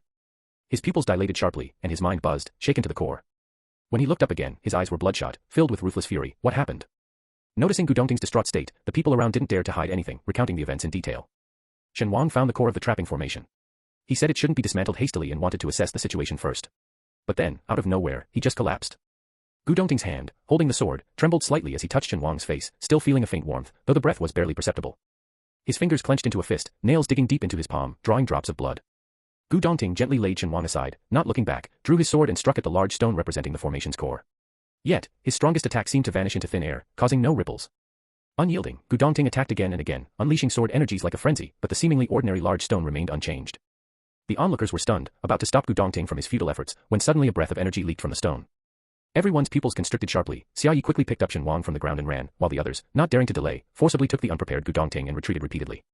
After retreating dozens of meters, exiting the range of the rocky beach, everyone breathed a sigh of relief as if they had escaped a disaster. That energy was so strong, someone exclaimed, still shaken. The energy was countless times stronger than the strongest person they had ever encountered. In its presence, they, who considered themselves strong, felt like mice before an elephant, ants before a lion, filled with instinctive fear and trembling. And this was just a mere breath of energy. Caught off guard, Gu Dongting was restrained and about to continue his attack, when someone's words stopped him. Fellow Taoist Gu, I know you and Taoist Shen are close, but his life hangs in the balance. What's most important now is to find a way to save him. The hot blood rushing to his head suddenly cooled. Seeing Shen Wang lying there, Gu Dongting felt as if he had returned to his past life, facing the death of the Gu family members, the pain of past and present overlapping, making him lose his reason, driven only by instinct to attack. Gu Dongting looked at Shen Wang and directly embraced him. Let's go back. As he spoke, everyone was surprised to find that Gu Dongting's usually clear voice was now hoarse as if he had cried blood, the red mark under his eye resembling a drop of a blood tear. With the two strongest fighters in the team compromised and the threat of the unknown energy, everyone dared not linger any longer and quickly left Xianshan. Gu Dongting did not let go all the way, holding Shen Wang tightly in his arms, and brought him straight back to the Gu family, placing him in a secret chamber. The members of the Gu family, unaware of what had happened, were deeply concerned upon seeing Shen Wang in such a state after just a day. Xiao Ting, what happened? Faced with his family's inquiries, Gu Dongting, as if he hadn't heard, left with his sword, leaving behind a hoarse command, keep him safe for me. The Gu family members exchanged worried glances, feeling a sense of impending doom.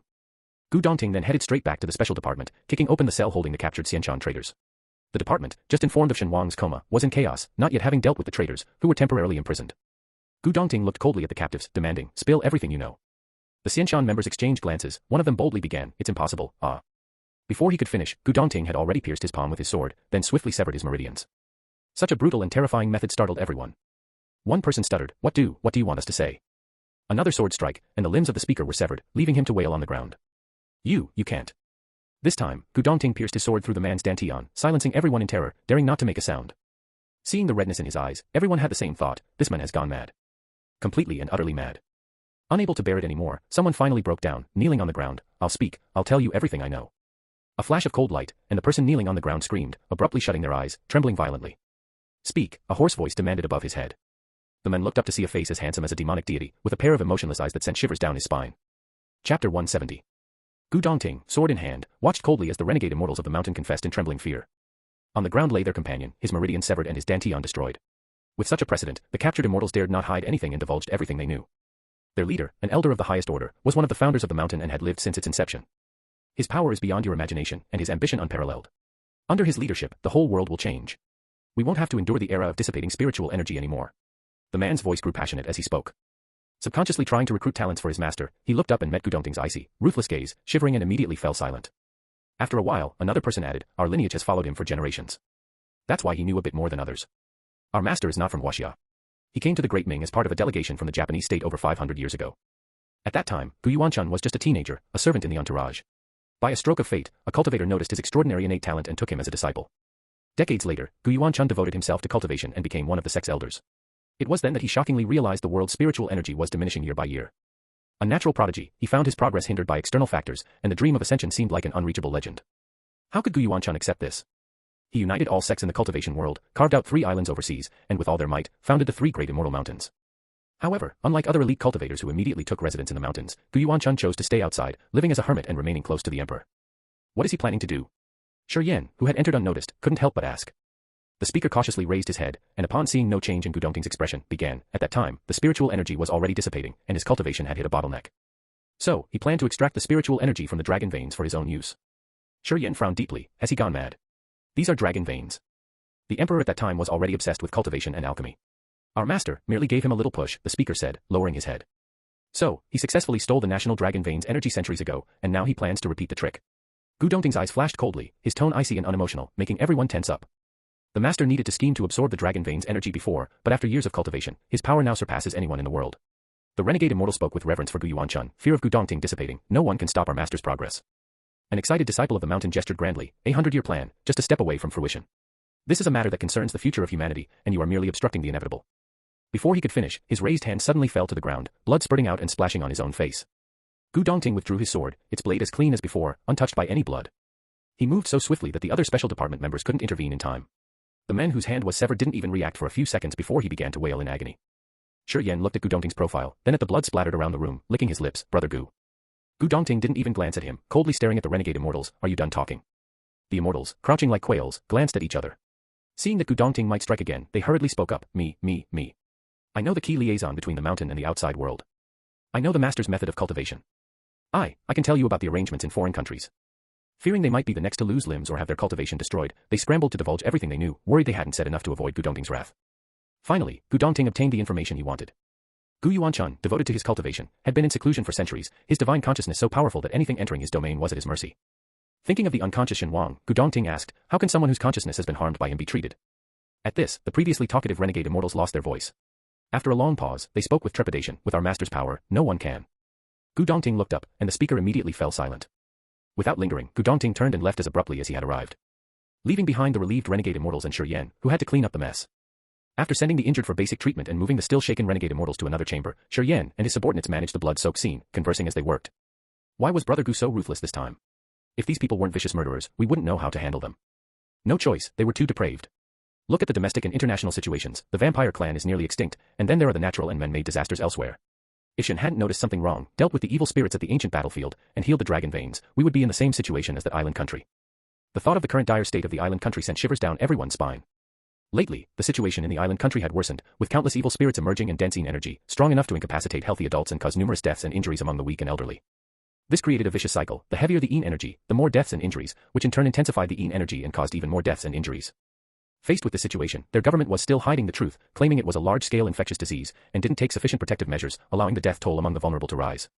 Some even speculated conspiratorially, were they trying to get rid of the elderly who they saw as non-productive, using this as an opportunity for a clean sweep. Shi Yan's expression was complex. This time, it's uncertain if they can survive it.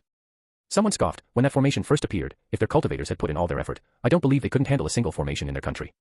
But those cultivators were too afraid to risk their lives, letting the situation escalate beyond control.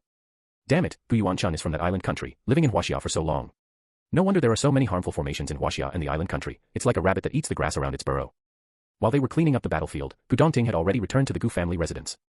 The Bai family has already sent someone to examine him, said Uncle Gu, who had been guarding Shen Wang in the chamber. There are no external injuries on him. It's likely that his consciousness has been damaged. In this era, damage to the consciousness was almost untreatable, leaving only hope for Shen Wang to recover on his own. Like someone in a vegetative state, he might wake up soon if lucky, or if not. Gu Dongting, already aware of the situation, lowered his eyes, his voice hoarse. Thank you, uncle. I'd like to stay with him for a while. Uncle Gu opened his mouth to offer comfort but found no words.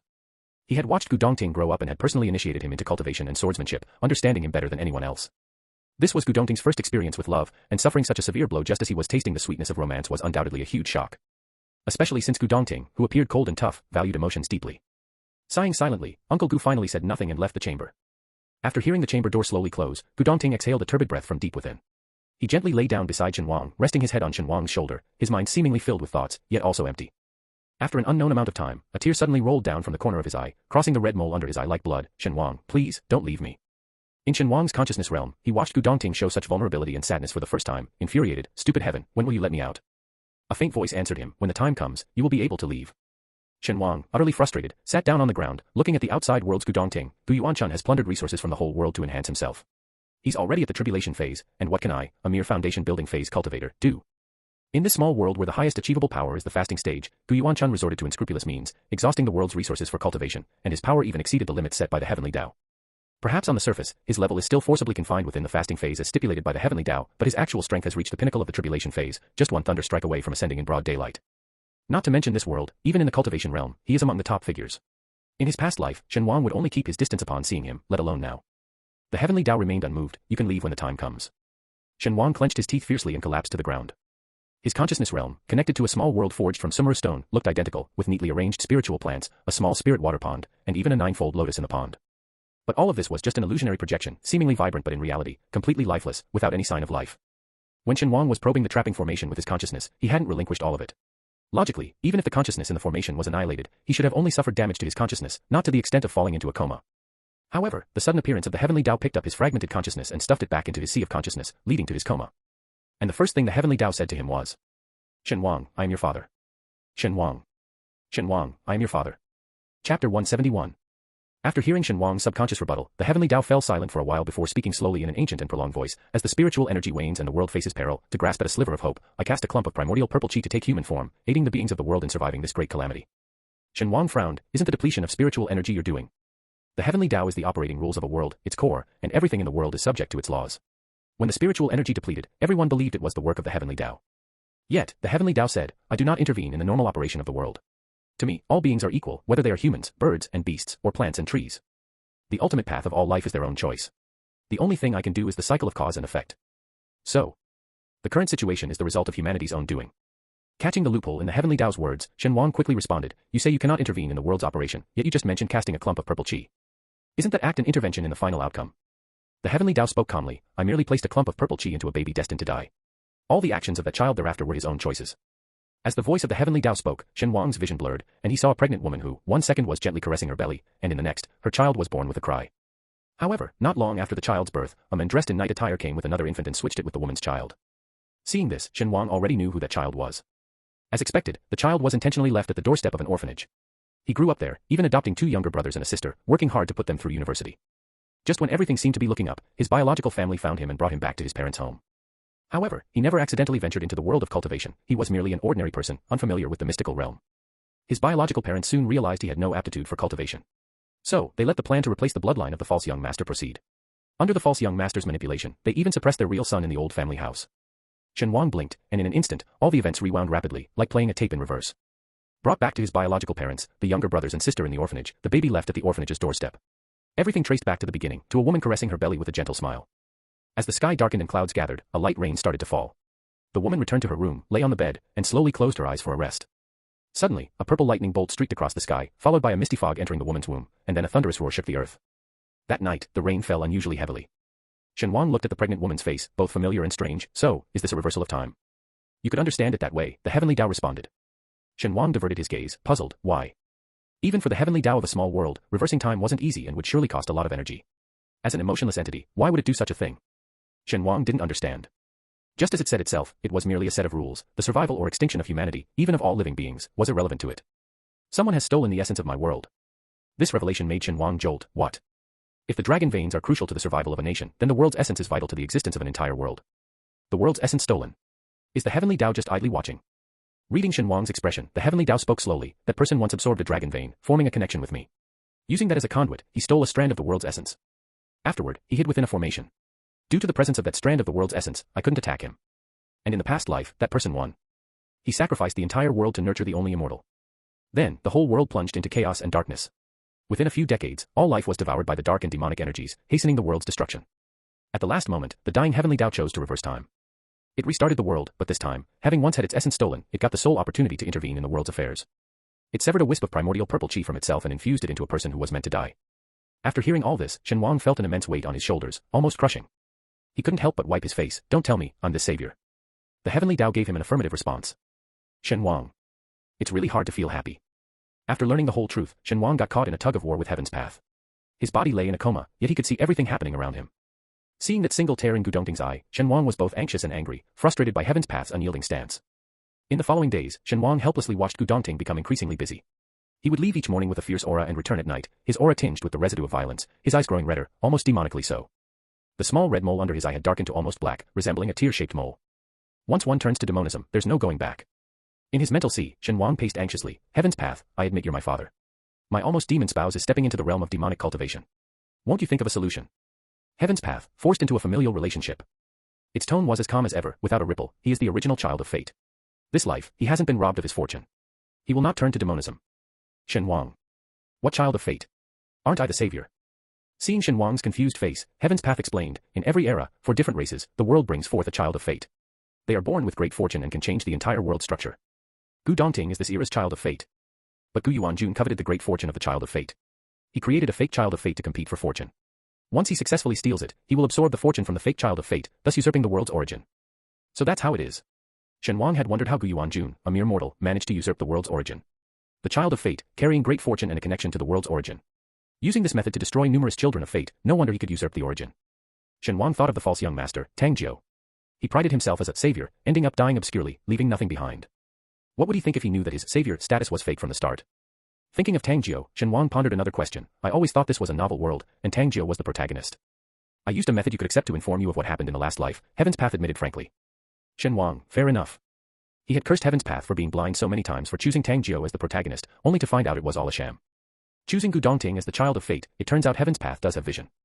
Lying on the grass, staring at the motionless stars, Shen Wang sighed again. He turned his head to look at Gu Dongting, who was asleep on his chest, outside his spiritual consciousness, his mind swirling with thoughts. If Gu Dongting is the child of fate, the destined protagonist, just robbed of his protagonist's halo, then Shen Wang is someone who should not have existed in this world.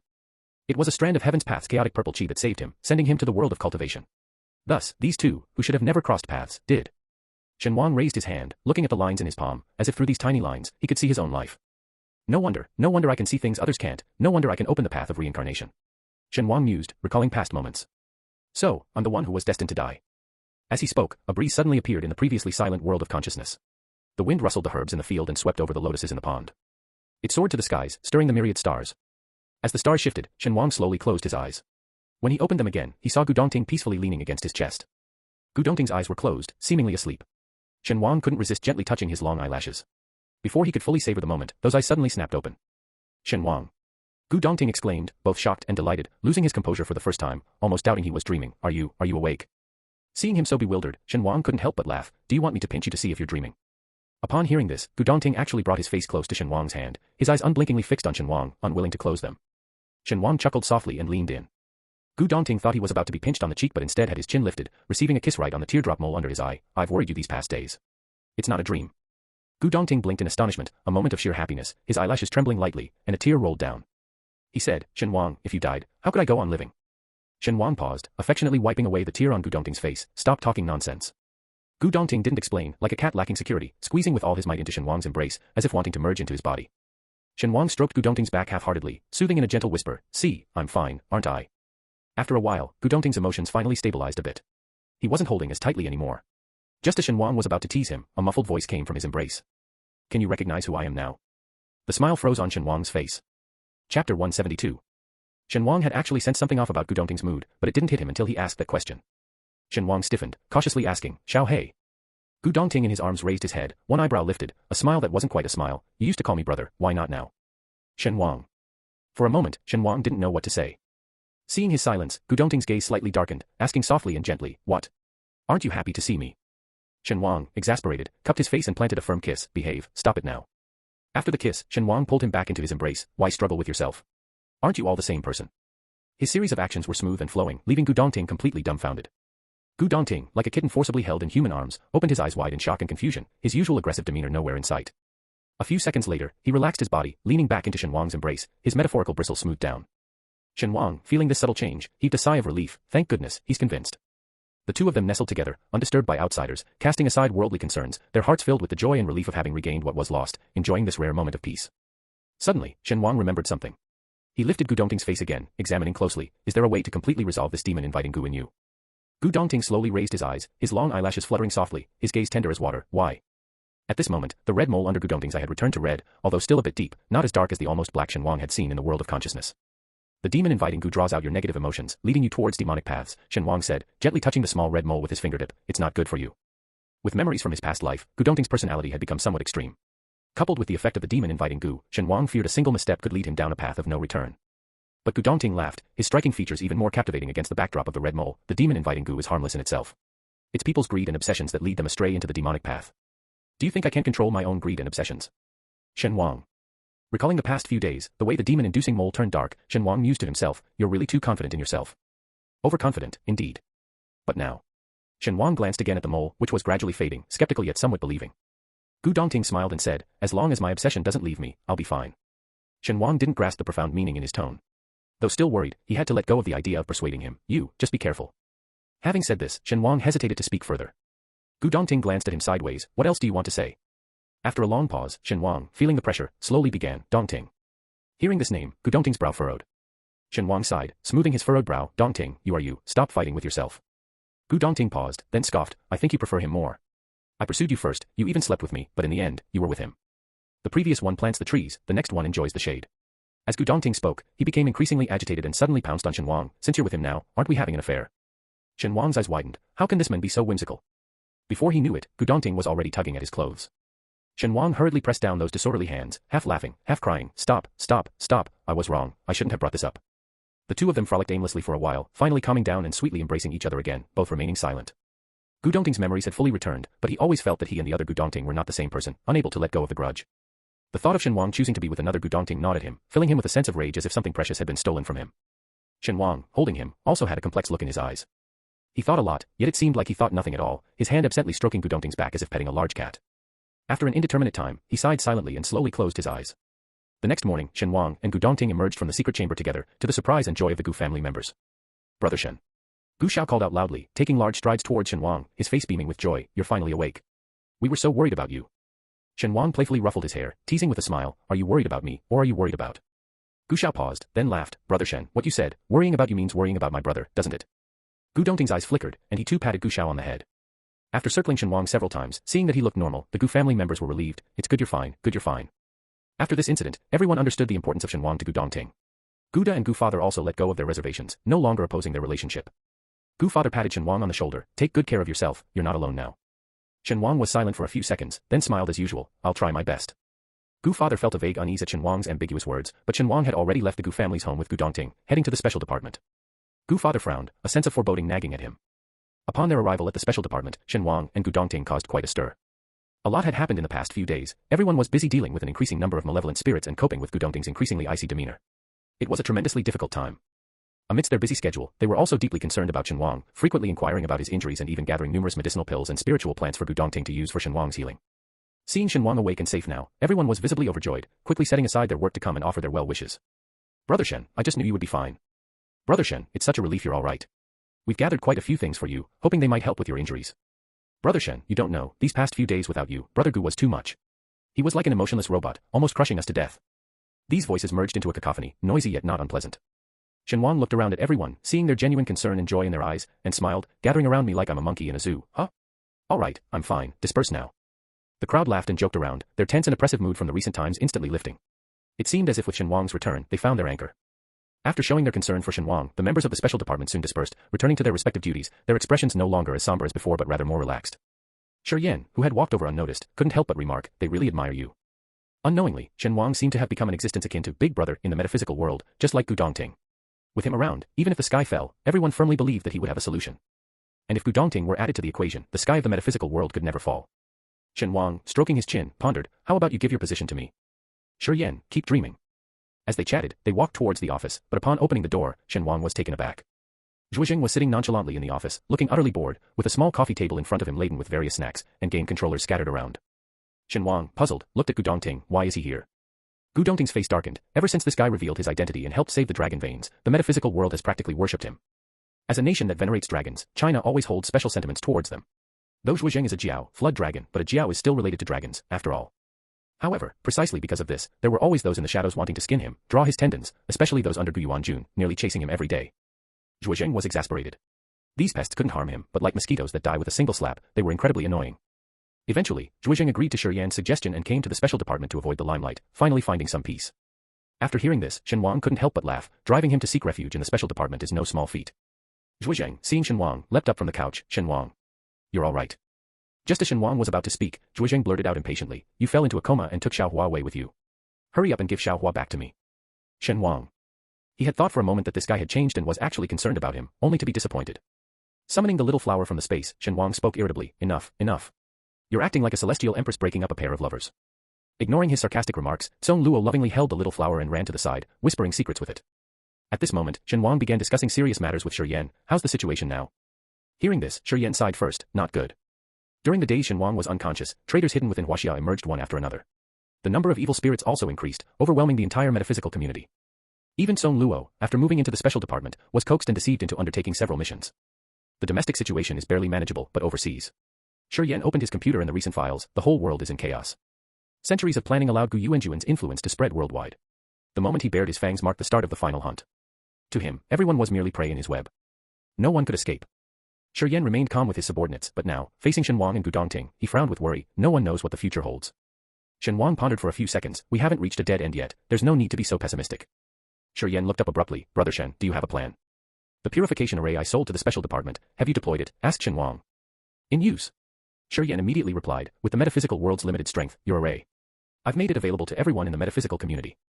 Initially, Lin Yinyang, hiding in a small valley, used infant spirits to create a little ghost king. To free those innocent infant spirits, Shen Wang devised the purification array. It was also there that Shen Wang and Xiao Heigu first joined forces. Thinking of this, Shen Wang and Gu Dongting exchanged a glance, their eyes filled with a hint more laughter. Now, with malevolent spirits rampant and the world plagued by evil ghosts, it's only thanks to Shen Wang's purification array that the metaphysical world hasn't completely fallen into a hell on earth. Shen Wang said, I'll upgrade the array. Once upgraded, we'll share it with the whole world for free. Shi Yan was stunned, all countries. But, how will we charge for it? Shen Wang replied, for free. Chapter 173. In everyone's eyes, Shen Wang had always been seen as avaricious and greedy, a trait even his admirers and followers had to admit. Shen Wang was excellent in many ways, but his obsession with material possessions was unbecoming of a transcendent master. Faced with an opportunity for immense wealth, he surprisingly abandoned his miserly nature, choosing to share the purification array with the world without charge. Shi Yan's mouth twitched, his eyes unexpectedly welling up, Brother Shen, you suddenly becoming so generous. I'm not used to it. Shen Wang sneered, since you're so unaccustomed to it, maybe I should charge after all. Shi Yan hurriedly pleaded, no, Brother Shen, I was just joking. Seeing this, Shen Wang raised an eyebrow but didn't press further, prepare a batch of top-quality jade and jadeite for me, the higher the quality, the better. Jade possesses a spirit, and though its spiritual energy is weak, it's the best tool for creating arrays and talismans in this age of declining mysticism. Previously constrained by poverty, Shen Wang could only use lower-quality jade for his talismans and arrays. Now, backed by the state's resources, he too began to think big. Shi Yan immediately agreed, I'll have it arranged. Shen Wang casually inquired, don't you need to ask your superiors for permission? Shi Yan smiled sheepishly, given the urgency of our situation, there's a lot to handle. The leaders have delegated small matters to me for direct handling, no need for prior approval, just a report afterward. After speaking, Shi Yan added, I should thank the leaders for their trust and support. Shen Wang. Disregarding the sycophantic remarks, the bottom line was that Shi Yan had become a trusted confidant of the leadership, effectively a decision-making small boss. As Shi Yan mentioned, he was now a small boss, and with the current special circumstances, a single request from Shen Wang resulted in the prompt delivery of a batch of top-grade jade stones within a day. In the Gu family's secret chamber, Shen Wang picked up a pale purple jadeite raw stone. Its faint purple hue was stunning, and even unpolished, its translucence was palpable. Such a stone, if it appeared on the market, would easily fetch millions. Yet, Shen Wang set it aside, choosing instead a green jadeite. This stone was less attractive than the purple one, but contained a hint more spiritual energy. Feeling somewhat satisfied, Shen Wang focused intently, using his spiritual consciousness as a blade to meticulously remove impurities from the stone. The rough exterior of the jadeite crumbled away, revealing smooth surfaces with flowing lines. After an indeterminate amount of time, as the last rune was carved, the jadeite suddenly emitted a faint green glow before quickly dimming. Placing the completed jade talisman aside, Shen Wang picked up another stone. This time, Shen Wang secluded himself for 3 days, neither eating nor sleeping. In these 3 days, he upgraded the purification array and produced a basket full of top-grade jade talismans and array stones. The upgraded array was swiftly disseminated. Shi Yan managed to contact metaphysical practitioners from various countries, sharing the array with them. Initially, upon hearing that the array could purify evil spirits and negative energy, they were skeptical, asking the crucial question, why would you give us something so valuable for free? Could there be a trap? Faced with their skepticism, Shi Yan straightforwardly replied, this array was developed by our domestic array expert, Mr. Shen Wang, in response to this global catastrophe. He is a man of integrity and has chosen to share it freely, without charging any fees. If you don't want it, we won't insist. Shi Yan hadn't even finished his sentence when the previously skeptical foreigner burst into laughter. Oh, it's Mr. Shen Wang's work. Why didn't you say so earlier? Shi Yan, who was about to respect each country's choice and wish them well, was baffled. The person on the other end of the video conference, beaming with joy, asked without hesitation, do you still have those yellow talismans Mr. Shen Wang sold us before? Can we buy more? I'm willing to pay extra. That's when Shi Yan remembered that Shen Wang had interacted with these people during a previous international competition. Despite opposition from the accompanying elders, Shen Wang had sold many talismans to these foreigners. Through their incessant chatter, he roughly understood the situation. It turned out that these people had caused trouble abroad and were worried about retribution from the powerful in-country. Unexpectedly, in-country soon became embroiled in a conflict between vampires and werewolves, leaving them no time to bother with them. While they were feeling relieved, a surge of evil spirits and negative energy suddenly appeared in their country, and they had to fight to protect their homeland. It was during this battle that they realized the yellow talismans sold by Shen Wang were far more effective than they had imagined. Not only were they useful for attacking and combating evil spirits, but they also dispersed negative energy. They even healed wounds inflicted by evil spirits or corrupted by negative energy, serving as a versatile tool for attack, healing, and support. A small piece tucked away was indeed as convenient and effective as Shen Wang had claimed, discreet and indispensable for home defense and counterattacks. Overwhelmed by the endless praises from the other end, Shi Yan's ears were nearly ringing. Finding a brief pause, he quickly interjected, in that case, note down this array. It serves the same purpose as the talismans, the yellow paper pieces you mentioned. This time, the other party hastily grabbed paper and pen, earnestly noting down everything without any doubt. After this experience, when contacting the next person, Shi Yan didn't waste words. He immediately mentioned Shen Wang, our country's master, Shen Wang, has developed an array with effects similar to the talismans. Indeed, the skepticism from the other side greatly diminished, and he successfully promoted the purification array. After hanging up the last video call, Shi Yan couldn't help speculating, could it be that Brother Shen knew there would be a time when these talismans would be needed, which is why he sold them against the elders' wishes. The more Shi Yan thought about it, the more plausible it seemed, and he couldn't help but feel a deep respect. He had underestimated Brother Shen. Shen Wang felt a chill down his spine, frowning with the sensation of being thought of behind his back. What's wrong? Asked Gu Dongting, who was beside him. Nothing, someone might be bad-mouthing me behind my back. Shen Wang didn't take it to heart, as his prominence from the purification array had led to inevitable gossip. Let's continue. Gu Dongting nodded, looking at the handful of jade talismans and array stones in his hand. There are too many, I can't use all of these. They're not just for you. Shen Wang touched his nose. We once held an auction using Qingqing Mountains techniques and made a lot of money. I didn't have much use for it, so I had Shi Yan buy some jade stones for me. These jade talismans, keep half for yourself, and distribute the rest to your family. After saying this, Shen Wang observed Gu Dongting for a moment, awkwardly adding, it's not like I prepared them especially for you, I've given some to my friends and family too. Shen Wang rambled on, not even sure what he was saying, feeling embarrassed.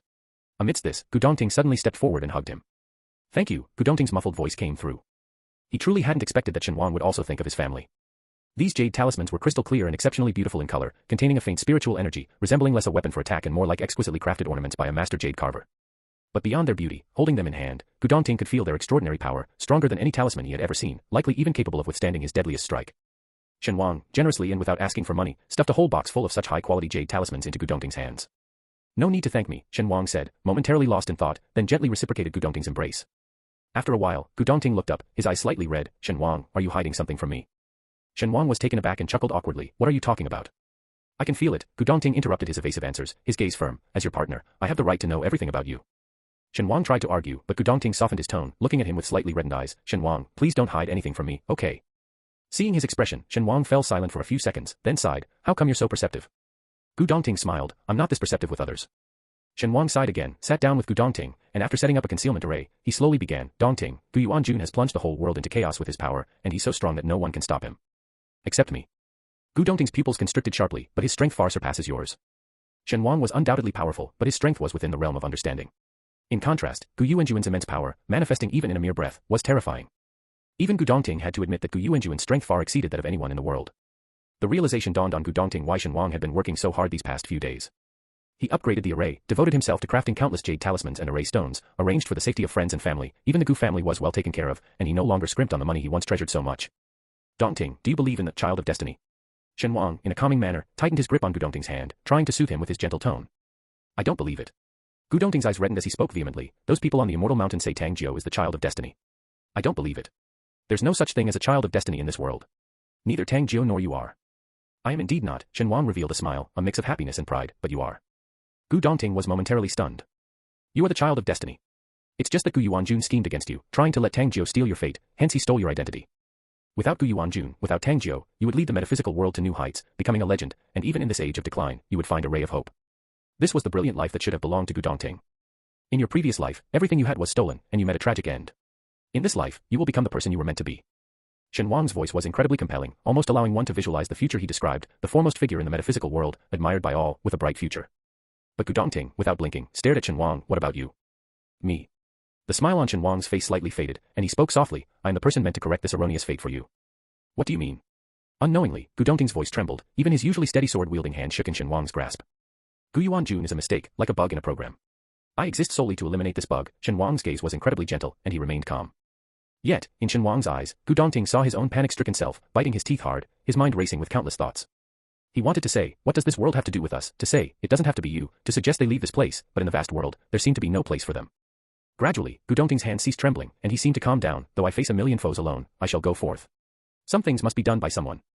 Shen Wang nodded in agreement but also sensed something amiss. Then, Gu Dongting looked up, his gaze resolute. I won't hinder any of your decisions, but I've always had one regret. A cautious question mark appeared on Shen Wang's forehead. You and Xiao Hegu had a night of passion, and I'm your acknowledged partner, yet between us, it's been purely platonic. I'm not satisfied with that. Gu Dongting stood up, his long, slender, snow-white fingers lightly flicking off his white robe. You always say we are one and the same, so equal treatment shouldn't be too much to ask. Shen Wang. Why did the subject suddenly change? Chapter 174. Thus, Shen Wang treated them equally, but during this process, Gu Dongting kept saying he wasn't as enthusiastic as he was with Xiao Hegu. So, Shen Wang had to put in more effort to prove he was truly treating them equally. From evening till the next morning, Gu Dongting's voice turned hoarse, still muttering, the position isn't the same, I want the same one. Shen Wang had no choice but to try even harder. Unknowingly, as the fragrance in the air grew stronger, the intensity of their encounter escalated. It took a long while before they both regained their composure. Shen Wang felt immensely satisfied. This was his first time being conscious during the act, feeling refreshed and invigorated. When he introspected his dantian, he was astonished to find that he had broken through from the foundation building to the fasting stage. Shen Wang. After the previous advancement post-sleep, Shen Wang thought it was due to dual cultivation, but with higher levels, breakthroughs become harder.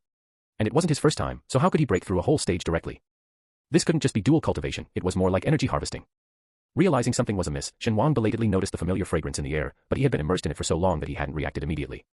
Frowning, Shen Wang quickly checked Gu Dongting's condition and, seeing no harm done, finally relaxed. Gu Dongting, also a cultivator, was somewhat exhausted after their intense session. He lazily curled up in Shen Wang's arms, closing his eyes to rest. Feeling Shen Wang's movements, he spoke languidly without opening his eyes. This fragrance is a congenital condition I was born with. When people smell it, they become disoriented. The older I get, the stronger the fragrance becomes. My family built this secret chamber for me because of it. It's a special constitution. Shen Wang carefully examined him for a long time, searching inside and out, up and down several times, but couldn't identify the specific nature of it. Finally, he found the answer in the Xian Yu Immortal Book. Yin Yang 5 Elements Primordial Constitution. Shen Wang frowned. This constitution allows your cultivation to advance much faster than ordinary people, a 1 in a million trait for cultivators. But this type of constitution must maintain a balance of yin and yang. Once unbalanced, it will erupt and desperately draw in the missing element. Gu Dongting opened his eyes, having been troubled by this special constitution in both his past and present life. Despite decades of searching, he never found detailed information about it, but Shen Wang knew. Skipping over his initial surprise, Gu Dongting asked, how does my constitution draw in the missing element? He always felt something was amiss. The Yin Yang 5 Elements Primordial Constitution is extremely rare. It not only accelerates your own cultivation but can also aid others in theirs, regardless of yin or yang, Shen Wang said with a strange expression. If lacking yin energy, it will compensate by absorbing yin energy, and the same goes for yang energy. And now, in this era of declining magic, representing yang energy, the spiritual energy is gradually dissipating, and yin energy is increasing, causing Gu Dongting's constitution to shift towards craving yang energy. Shen Wang and Gu Dongting looked at each other. This constitution could be seen as both good and bad, and was indeed a delicate matter. Gu Dongting thought about how his fragrance could bewitch males, and then thought of the words, absorbing yang energy, his face darkening. Shen Wang couldn't help but laugh softly. It's not a big problem. Once the world regains its balance of yin and yang, it will naturally resolve itself. No treatment needed. Speaking of the future. Gu Dongting, realizing both he and Shen Wang had grown stronger and thinking of Shen Wang's plan to confront Gu Yuanjun, propped himself up. The blanket slid down, revealing the marks all over his body. In that case, before we initiate our final battle, let's work harder to improve our cultivation. Shen Wang's vision blurred momentarily. He coughed and wrapped Gu Dongting with the blanket, about to say something, when he suddenly sensed something amiss. Us. Gu Dongting struggled to lift his head from under the blanket, smiling. Yes, us. Did you really think I would let you go to your death alone? You're fighting to save the world, and I won't stop you. But I am also a child of destiny, and I too will fight to save the world. Gu Dongting blinked. You won't stop me, right? Shen Wang felt heavy-hearted yet somewhat helpless. This journey is truly perilous. You wanted to know what my obsession is? Gu Dongting interrupted him. Shen Wang was taken aback as Gu Dongting lifted his smooth arm, took Shen Wang's hand, and placed it on his cheek where the red tear mole was. Shen Wang subconsciously caressed the red mole with his thumb. My obsession is you. Gu Dongting lowered his eyes, his expression serene and gentle like a divine woman. If you live, I live. If you die, I die. Shen Wang's heart skipped a beat, staring at Gu Dongting in astonishment. This red mole was born for you, so. As long as you don't leave me, I can control my own greed and obsession. So that's how it is. Shen Wang was profoundly shaken, finding himself at a loss for words for a moment. Gu Dongting stubbornly refused to admit that he was the same person in his past and present lives, unconsciously splitting himself apart. The future Gu Dongting envied the present Gu Dongting for having everything, a living family, a loving Shen Wang, and a sense of righteousness never straying onto the wrong path. He had lost everything, left with nothing, eventually straying onto the very path he once despised, blinded by hatred. He was living solely for revenge. But he also loathed this version of himself, detesting the transition from innocence to corruption, completely transforming into someone else. Because of this self-loathing, the present Gu Dongting, driven by his subconscious, also refused to accept his future self. Though they were the same person, they seemed to have split into two personalities, despising each other, jealous and refusing to accept themselves. Yet, there was one thing on which they seemed to agree. Shen Wang. In loving someone, they reached a consensus. Faced with Shen Wang's decision to confront Gu Yuanjun, the reborn Gu Dongting didn't want to agree. He only wished to knock Shen Wang unconscious and hide him away, accepting hatred if it meant Shen Wang could live safely. The current Gu Dongting, still harboring justice and kindness, understood Shen Wang's desire to save the world, and thus decided to accompany him. Inside, two thoughts battled, unable to determine a winner. Gradually, the latter thought gained the upper hand, even the reborn Gu Dongting gradually accepting it, finally completely agreeing. Making this decision, both versions of Gu Dongting suddenly found themselves reconciled. The once clear-cut memories from two lifetimes merged completely, no longer distinguishing between each other. Unaware of this, Shen Wang sighed and leaned in to kiss Gu Dongting. Gu Dongting wanted to share the merging of his memories, but found it hard to speak. Being jealous of oneself was, after all, a bit. His face flushed. Gu Dongting pulled Shen Wang closer. Before the final battle, let's focus more on our cultivation. Then, they resumed their cultivation. Not until both of them reached the pinnacle of the fasting phase, with no room for further improvement, did they finally emerge from the secret chamber. As soon as they emerged, they had to face the Gu family's curious stares. You guys are finally okay. Shen Wang and Gu Dongting stiffened simultaneously. Gu Xiao winked at them. Brother Shen, you guys are so impressive. Even the thick-skinned Shen Wang blushed. How did you know? Gu Mother said indifferently, that chamber was specially prepared for Xiao Ting's constitution. It has a special device to detect the intensity of the fragrance on his body. The Gu family had put a lot of effort into caring for Gu Dongting's health, and the chamber wasn't just a place to leave him to fend for himself. With the detection device, the Gu family could monitor Gu Dongting's physical condition and take him out after his constitution's eruption had subsided. Shen Wang looked at Gu Dongting. You never mentioned this. Gu Dongting, his ears red, said, I forgot. There couldn't be anything more embarrassing than this in the world. The two fled the Gu family home in a hurry. Arriving at the special department, they realized that the people here were hardly less inquisitive than those at the Gu family. They didn't dare to tease them, but their gazes were peculiar, leaving Shen Wang and Gu Dongting unable to defend themselves. Upon seeing them, Shi Yan's first reaction was a melancholic push of his glasses. Brother Shen, Brother Gu, I didn't expect you two to have such a relationship. Shen Wang quickly pulled him to the office, whispering, how did you all know about this? That big mouth of Gu Xiao, he said that since you two returned last time, you've been in the secret room. Shi Yan glanced at the date. Today is the 7th day. A week. You guys are really, should I say it's just like you. Not only are they exceptionally talented, but even in that matter, they are extraordinary. Shen Wang smiled faintly, exchanging glances with Gu Dongting, and they unanimously decided, they must teach that bratty kid a lesson when they get back. How can he blab about everything? Shen Wang coughed and swiftly changed the topic. Gu Yuanjun has stolen resources from the whole world for his own use. His power has become immensely strong. You can't handle him, so Xiao Ting and I have discussed, and we plan to visit the Immortal Mountain in a few days. Shi Yan paused at this, but Shen Wang spoke directly. At that time, I will set up a large formation near the Immortal Mountain. Don't let anyone get close. I will enter alone, and you guys will wait outside. If. Gu Dongting held Shen Wang's hand. There are no ifs. Shen Wang paused, then smiled. At most 7 days, I will come out. Shi Yan's heart sank. Shen Wang was the only hope for the metaphysical world. If he didn't come out, then truly no one could stop Gu Yuanjun. He will drag the entire world into despair. Watching Shen Wang and Gu Dongting's calm expressions, Shi Yan clenched his fists, feeling helpless but offered, what do you need? Whatever it is, I'll get it for you. Seeing an opportunity, Shen Wang unapologetically said, those magical artifacts sent from the Immortal Mountain, give them all to me. Whatever good stuff is in the metaphysical world, send it all to me. Oh, and have Yun Jitsong send some nice things too. They can't let Yun Jitsong stay out of the trouble that their Immortal Mountain has caused. Listening to Shen Wang, Shi Yan should have retorted, but he just gave a dry smile, his expression extremely serious. I will prepare everything for you. Brother Shen, you must come back safely. Shen Wang was silent for a few seconds, then looked into Shi Yan's reddening eyes. I'll try my best. Chapter 175. That day, everyone in the metaphysical world learned of Shen Wang's situation. This time, without any further ado, Shen Wang demanded boldly, and numerous sect leaders actively brought their sect's treasures. They lined up, one after another entering the Gu family's place, no one speaking, just silently placing their items down, bowing deeply to Shen Wang, and then turning to leave. Those treasures, which once caused fierce fights in the metaphysical world, were now casually set aside, no longer drawing any second glances. Shen Wang was forced to sit at the head, receiving the bows and farewells from each person. The leader of the Ghost Mastery sect, who once was tricked by Shen Wang for hundreds of thousands, placed down a soul-calling banner, breaking the silence. "Friend Shen, as long as the Ghost Mastery sect exists, you will always be our honored guest." Others followed suit. "Friend Shen, it's the same with our Dragon Tiger sect. Friend Shen, we'll wait for your safe return." Only after everyone had left their items and departed, did Grandfather Gu step forward and, to Shen Wang's surprise, bowed to him. Startled, Shen Wang quickly jumped up and helped Grandfather Gu up. "Grandfather. No. Since you've called me grandfather, I'll boldly accept you as my grandson." Grandfather Gu patted Shen Wang's head, his eyes filled with sorrow. "At this critical juncture of survival, we old bones are powerless and have to burden you alone. It's our incompetence. The Gu family doesn't have much, but there's one heirloom passed down through generations, which I hope can be of use to you." Shen Wang looked down and found it to be a piece of gleaming white bone, radiating a clear glow, not the ghastly white of ordinary bones, but rather like exquisitely beautiful jade. It was even surrounded by a golden light invisible to ordinary people. This was the spiritual bone of a person of great virtue, an excellent defensive magical tool. Not only could it drive away ghosts and dispel evil, immune to any spirits, but it could also regenerate flesh and bone, and revive the dead when used in grave injuries. No wonder Tang Jiu coveted it, joining forces with Gu Manling and Wei Jiujiu to annihilate the Gu family just to get it. Shen Wang quickly handed the spiritual bone back. "Grandfather Gu, this item is too precious, I can't accept it." "You can accept things from other sects, why not from my Gu family?" Grandfather Gu immediately became angry, asking with a cold laugh. Shen Wang was at a loss for words and turned to Gu Dongting for help, only to find him standing quietly in the distance, like a handsome but silent wooden stake. With no other choice, Shen Wang reluctantly accepted. "Grandfather Gu, thank you." "No, it's I who should thank you." Grandfather Gu looked deeply at Shen Wang, his expression incredibly complex. Once, he went to the battlefield to protect his country. Now, he could only watch as his grandson's beloved willingly walked towards death. Grandfather Gu slowly closed his eyes, swallowing the tears in his eyes. "Oh Lord, if you are there in heaven, if you truly exist, let Shen Wang return alive, I'm willing to exchange my old life for his." Unaware of Grandfather Gu's sadness and anger, Shen Wang didn't delay long and soon left for Immortal Mountain with the array jades he had prepared. Accompanying him were not only Gu Dongting, Song Zhua, and Shi Yan, but also many sect leaders, who silently escorted Shen Wang. Seeing this, Shen Wang didn't say much, his expression as usual, as he set up the formation, using an entire box of array jades, encompassing the entire Immortal Mountain within it. After everything was prepared, Shen Wang took a deep breath, his gaze firm as he looked at Gu Dongting. "Wait for me to come back." Gu Dongting smiled softly, his voice equally gentle and resolute. "I will always wait for you." Shen Wang looked at him intently for a few moments, then resolutely turned and stepped into the formation. As he disappeared from sight in an instant, the gentleness and calm on Gu Dongting's face vanished, his grip on his sword tightening, his gaze over the island cold as ice. Shi Yan glanced at him but dared not strike up a conversation. Only Zhuo Zheng, beside him, clicked his tongue and said, "I really don't understand you humans. You clearly can't bear to part with him, so why let him go to his death? If it were me, I'd abduct him to my cave, lock him up, and never let him leave me." The little flower on his body, upon hearing this, not only wasn't frightened, but nodded its bud in agreement. Gu Dongting stood as if he hadn't heard, like a cold jade statue. Shen Wang slowly approached the giant black stone.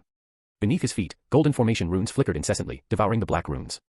By the time he reached the monolith, the golden runes, overwhelming like an invading army, had forced the black runes into a retreat. As the last bit of black rune vanished, the huge stone suddenly flickered and then disappeared abruptly, leaving behind a vast, deep cavity. Simultaneously, a powerful aura emanated from the black hole. Shen Wang stepped back a few paces, avoiding the reach of this aura. Shen Wang's expression grew more solemn, and soon, Gu Yuanjun leaped out from the hole. He surveyed his surroundings, first taking in the area, before fixing his gaze on Shen Wang. "You're actually alive." Gu Yuanjun had doubted his subordinate's report that Shen Wang had survived. He knew his own strength well, as well as the importance of spiritual consciousness to a cultivator. He had crushed Shen Wang's spiritual consciousness, convinced that even if Shen Wang didn't die, he wouldn't live long. Yet, unexpectedly, Shen Wang was still lively and appeared before him. Shen Wang replied unfazed, "Am I a disappointment to you?" Gu Yuanjun laughed heartily, disappointed. No, why would a god care about the life or death of a mere ant? Now, nourished by countless yin and evil energies, his strength had reached its peak in hundreds of years. He was certain that even hundreds, or thousands of years ago, he was truly the foremost cultivator. All the more so in this era of declining cultivation. His formidable strength gave him immense confidence, to the point where he even considered himself a god. A god. Shen Wang scanned him from head to toe with a skeptical look. "You, of all people." Gu Yuanjun suddenly lost his smile, turning to Shen Wang with a casual flick of his wrist, sending a wave of spiritual energy his way. Shen Wang appeared relaxed, but he was always on high alert. Reacting swiftly to Gu Yuanjun's sudden aggression, he threw out several magical artifacts. The spiritual energy wave shattered the artifacts, its force greatly weakened, allowing Shen Wang to easily dodge it. But this was just a casual attack, one that Gu Yuanjun didn't take seriously. "It seems you came fully prepared," Gu Yuanjun snorted coldly.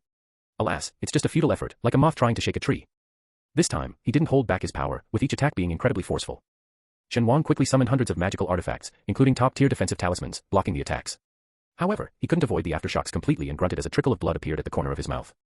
As Gu Yuanjun's attacks grew more frequent and fierce, Shen Wang found it increasingly difficult to defend. He kept summoning artifacts and talismans, not even having time to see what he was using. Beneath his feet, broken artifacts fell continuously, piling up layer upon layer. Gu Yuanjun had exhausted the resources of an entire world for his benefit, while Shen Wang had the support of the entire mystical world, willingly offering him all their resources. Do you think you can last long with these tricks? Gu Yuanjun, no longer interested in playing such child's play, sensed the right time had come.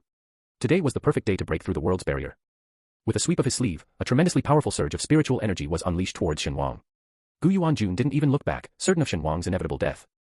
Under this most powerful attack, Shen Wang rapidly retreated, continuously pulling out magical artifacts to weaken the force of the attack. Yet, even after retreating several hundred meters, it was futile. Shen Wang was struck hard, feeling a chaotic surge of spiritual energy within him and a sharp pain. He spat out a mouthful of blood, spraying several meters and staining the ground beneath him red. Still, he looked at Gu Yuanjun, bearing a bloodied smile. Gu Yuanjun had expended so much effort just to escape this declining world and reach another world more suited for his genius cultivation. However, the current world no longer allowed ascension, so he had to enhance his strength as much as possible, to exceed the world's capacity, then tear open a crack and sneak into another world. Now believing the time was right, Gu Yuanjun didn't regard Shen Wang, as weak as an ant, as a threat. He furiously attacked his surroundings, striking at the air in front of him. His efforts were not in vain. Soon, under the force surpassing the world's endurance, a spider web-like black crack appeared in front of Gu Yuanjun, showing signs of expanding. This was the world rift he had forcibly opened. Gu Yuanjun was invigorated. Truly, it's the world's weak spot I carefully selected. Soon, very soon, he would escape this accursed world. Even after planning for hundreds of years, suppressing his emotions for so long, seeing the crack in front of him, Gu Yuanjun was still trembling with excitement. Gathering all his spiritual energy, Gu Yuanjun was about to deliver his strongest blow to open the visible rift when he suddenly paused.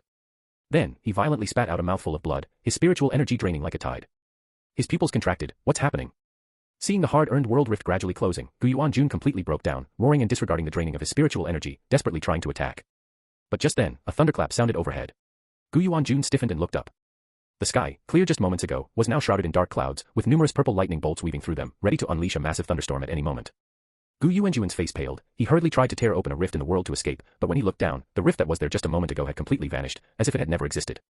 He had waited 500 years, planned for 500 years, and spent every one of those years in the pitch darkness underground. Just as he was about to see the dawn of victory, everything was ruined in an instant. Gu Yuanjun's eyes were bloodshot as he furiously turned to Shen Wang. It's you. What have you done? You've ruined my grand plan. Shen Wang lay on the ground, his face still smeared with blood, yet he wore a particularly smug smile, his eyes crafty. You didn't really think you could deceive me, did you? Gu Yuanjun's subordinates all believed that he stayed in the sunless underground, trapped in a formation by his own choice, to focus more on his cultivation, all for their grand cause. Because of Gu Yuanjun's power, no one considered that he used the formation to hide his aura and stay in the dark underground, revealing not even a hint of his presence, all just to evade. Before Gu Dongting, Gu Yuanjun had also used the ruse of a false chosen one, stealing the chosen one's destiny for himself. In reality, for someone who had committed such apocalyptic crimes and heinous acts, that bit of destiny was insignificant and of no use to him. The only thing he could do was use that bit of destiny to confuse the heavenly thunder ordained by the heavens. Using the chosen one's destiny to conceal himself, hiding in the formation and underground, without revealing even a hint of his aura. Gu Yuanjun had no equal in this world. The only thing that could counter him was the will of the heavens. Shen Wang looked up at the dark clouds overhead, his smile unrestrained. Though I am not the chosen one, I might as well be considered a true son of the heavens. If even this couldn't kill Gu Yuanjun, then the heavens don't deserve to be his father. Chapter 176. As if echoing Shen Wang's words, a bolt of heavenly thunder struck down fiercely from the sky, directly hitting Gu Yuanjun on the head. Gu Yuanjun withstood the thunderbolt with his physical body, the lightning shredded his clothes and shattered his crown, yet he remained unscathed. In tattered clothes and disheveled hair, Gu Yuanjun looked ferocious like a madman. What have you done? Shen Wang smiled slightly, the runes beneath him flowing slowly, continuously extracting the stolen destiny and dragon vein fortune from Gu Yuanjun. How can you not recognize your own formation, just because it's been altered a bit? Gu Yuanjun's pupils constricted as he suddenly looked down. Centered around him, golden runes spread like ripples, expanding across the entire island, trapping all beings within, unable to escape. Gu Yuanjun, a master of formations himself, instantly recognized that this formation was the very one he had developed to absorb spiritual energy. In fact, if he had looked down more closely, he would have noticed the formation beneath his feet, but he had been suppressed for so long that once free, he became too arrogant and careless. He prided himself as the world's foremost, unbeatable by anyone, hence he acted without restraint or fear. Thus, he stepped right into the trap meticulously prepared by Shen Wang. For years, he had stolen national fortunes, drained dragon veins, and filled his cultivation with human lives, committing numerous atrocities. And now, the karma that belonged to him had finally descended. Feeling the destiny used to disguise himself diminishing, the thunderclouds above growing thicker, and the surrounding forces of the rules becoming stronger, pressing down on him, Gu Yuanjun felt a deep ache in his heart, his eyes bloodshot, and the dark aura around him growing denser. Why? Why? Gu Yuanjun's hair flew wildly as he howled to the heavens. Why can't I ascend? I refuse to accept this. I refuse. He gathered all his strength again, attacking wildly in all directions, trying to break through the world's barriers once more. His attacks hit the ground, blasting apart the rocks and earth. Shen Wang watched him go mad with a cold gaze, glancing up at the sky. Gu Yuanjun was now locked by the heavenly Tao, his dream of forcibly fleeing to another world utterly shattered. At this moment, the heavenly thunder, having finished brewing, struck down in massive bolts. Next to these dragon-like thick lightning bolts, Gu Yuanjun seemed as insignificant as the ants he spoke of. Shen Wang let out a slight sigh of relief, observing the terrifying area of thunder, predicting how long Gu Yuanjun would last. However, to his surprise, Gu Yuanjun, enduring the thunder, walked out of the storm. Shen Wang was shocked, instantly raising his guard and manipulating the formation runes to strengthen the power of the formation. The one who is wrong is never me, but this world, this heavenly Tao. Gu Yuanjun, shrouded in dark energy, declared as he walked forward. Wherever his dark aura passed, all trees lost their life. If the heavens don't want me alive, then in my death, I will drag this world down with me. This man has completely lost his mind. Shen Wang couldn't imagine the devastation if Gu Yuanjun were to escape the formation. He strengthened the formation while hurling magical treasures to block Gu Yuanjun's path. But the gap in their powers was too vast, all of Shen Wang's actions proved futile. Gu Yuanjun grabbed the spiritual bone, exerting force in his hand, crushing it to dust. Since I must die anyway, this world shall accompany me to hell. Having exhausted all his magical treasures, Shen Wang gritted his teeth and summoned his life-bound sword. 5 small swords of various colors stabbed towards Gu Yuanjun from different angles, but Gu Yuanjun merely scoffed. A black mist engulfed the swords, and in an instant, the originally radiant swords lost their luster. Like ordinary iron swords, they were rapidly corroded by the black fog and fell powerlessly to the ground. The damage to his life-bound magical treasure caused a huge shock to Shen Wang's spirit. The surging spiritual energy within him became uncontrollable, transforming into blood that gushed out. He lifted his head forcefully, clutching the array jade in his hand. This formation must not break. We can't let Gu Yuanjun escape the formation. Severely injured, Shen Wang had only one thought in his mind. Lightning continued to strike down upon Gu Yuanjun, whose body was reaching its limit. Small wounds started to appear, cracking open without any blood flowing out, instead emitting wisps of black mist. Gu Yuanjun glanced at Shen Wang and struck with his palm. Shen Wang, a robust man, was sent flying like a fluttering butterfly. His chest caved in severely, almost merging with his back. If he were an ordinary man, he would have died long ago. The black mist around Gu Yuanjun thickened. The concealed formation jade pieces were unearthed one by one, crushed to dust. The originally solid formation began to waver. He's completely succumbed to demonic forces. Shen Wang struggled to look at Gu Yuanjun, blood irritating his eyes. Gasping, he channeled the last of his spiritual energy into the formation jade clutched in his hand. Although Gu Yuanjun had deciphered the formation's pattern, the runes under his feet changed suddenly, transforming into an entrapment formation. Do you intend to trap both of us here to die? Thunder rumbled above Gu Yuanjun's head as he glared fiercely at Shen Wang. Do you think this will prevent me from breaking the formation? Unaware, more and more fissures spread across his body, revealing even the white bones in his chest. Despite being covered in wounds, he seemed oblivious, his expression manic. You think this can stop me? You're dreaming. He kicked the lifeless body of Shen Wang. A single force can break all methods. As he said this, he fiercely attacked the formation. Countless powerful strikes that could move mountains and overturn seas hit the formation, almost splitting the island in two. Yet, the delicate and frail formation moved like spider silk in the wind, undamaged. Shen Wang had fallen into an endless coma, faintly hearing the news of Gu Yuanjun's madness. As he closed his eyes, a smile lingered on his lips. In the darkness, he seemed to see Gu Dongting. Gu Dongting was stubbornly waiting for him, but sadly, Shen Wang thought regretfully, he might not be able to return. He was about to break his promise. Shen Wang, a man destined to die, possessed a strand of primordial purple qi. From the beginning, his existence was meant for death. He is truly a son of the heavenly Tao, sent by the heavens, destined to fight against Gu Yuanjun and save this dying world. So, this ending isn't really surprising. Shen Wang wanted to peacefully embrace death. His formation, poured with all his heart and effort, might not completely trap Gu Yuanjun, but it's enough to hold him for a while. In that time, the heavenly Tao will naturally deal with Gu Yuanjun. With Gu Dongting safe outside, the world is also safe. And the troubles left by Gu Yuanjun will be resolved by those in the metaphysical community. Without Gu Yuanjun, his remnants won't pose a threat. He was supposed to meet death with equanimity. I hope Brother Shen can save the world and return safely. Damn, that big boss is really tough. I hope Brother Shen can beat that bastard and bring peace to the world. Master Shen's formation is really useful, those yellow talismans too. It would be great if I could buy some more. With such a powerful cultivator like Master Shen in China, after this calamity, I must visit China to see Master Shen. Why are there so many evil spirits? Where did they come from? I was almost torn apart. Thank goodness for this formation, thanks to Master Shen. These noisy voices merged together, forming a vast river that poured into Shen Wang's ears. Shen Wang looked bewildered, unsure of what had happened. At that moment, he heard a familiar voice. It was Shi Yan's voice. Shen brother, you must be safe. May the heavens protect you, please come out safely. And then there was Songzhuo's voice. This guy Shen might not be dead yet. If he dies, Gu will probably go mad. Although humans aren't that great, these two are not bad, so it's best if they don't die. He even heard the voices of his siblings whom he hadn't seen for a while. Li Pingping, what on earth is my brother so busy with? He only knows how to make money, doesn't he care about me anymore? I hope he comes home soon, so we don't have to worry. Lu Yu, I hope my brother is safe and healthy, living a long life. Shen Wang couldn't help but curl his lips into a smile. To a cultivator, 100 years is hardly considered a long life. Besides them, there were many more familiar yet distant voices, Wang Kai, Su Cheng, Jian Yiqiu, Song Wanqing, Liang Ruyu. All the hopes and blessings converged, like torrents of hot water, or like the warm, gentle rays of the rising sun, illuminating a bright path in the darkness. Shen Wang was led by those voices onto that path, and then, he opened his eyes. Not far away, Gu Yuanjun was attacking the formation like a madman, his entire being like a shattered doll, tattered and broken, with only his red glowing eyes keeping him going. Like the skeletons and ghouls in horror films, their eyes twinkled with a ghostly fire. Shen Wang looked towards the sky, sensing something, and raised his hand, a faint purple mist appearing in his palm. Gu Yuanjun quickly noticed Shen Wang standing up again. He was unable to speak, only emitting a ghost-like, shrill howl. He had completely succumbed to the demon within. Under the thunder, he could be shattered to the soul, turned to dust and smoke, but the demonic aura emanating from him still affected the surroundings. Unless Shen Wang stretched out his hand, the purple aura within him bursting forth. As Gu Yuanjun lunged towards him, Shen Wang closed his eyes. Chapter 177, The End. Outside the formation, Gu Dongting and others waited anxiously. Although Shen Wang had told them to wait for 7 days, just the first day felt like an eternity. Everyone was too preoccupied to talk, focusing only on the island obscured by the formation. Until nightfall enveloped them, the surrounding silence was terrifying. On the endless dark sea, there was no sound or light, adding to the unease. Shi Yan paced in place. I wonder what's happening inside. The person beside him also paced. 6 more days. Suddenly, a snicker broke the silence, drawing everyone's attention. It was Songjue who had laughed. Songjue touched the little flower on his shoulder. Look at them, don't they resemble the nervous new dads pacing outside the delivery room in TV dramas? The little flower pondered for a moment and then joined in the laughter. The others glared at him, but since Songjue was the last Jiaolong in the world and had shown kindness to China, they could only express their anger with their eyes. Gu Dongting stood rigidly in the same spot, his posture unchanged since Shen Wang's departure. As they all waited, the sunrise appeared on the horizon, its gentle rays spreading over the sea and dispelling the chill of the night. Suddenly, Gu Dongting felt a sharp pain in his chest, his pupils dilating as he gazed towards the island. What's wrong with Brother Gu? Shi Yan asked worriedly. With Shen Wang's fate uncertain, if something were to happen to Gu Dongting, the entire metaphysical community might collapse. Gu Dongting clutched his chest. Something has happened to Shen Wang. Everyone was stunned and gathered around him. After the commotion caused by the younger Gu, it was well known in the metaphysical world that Shen Wang and Gu Dongting shared a special relationship.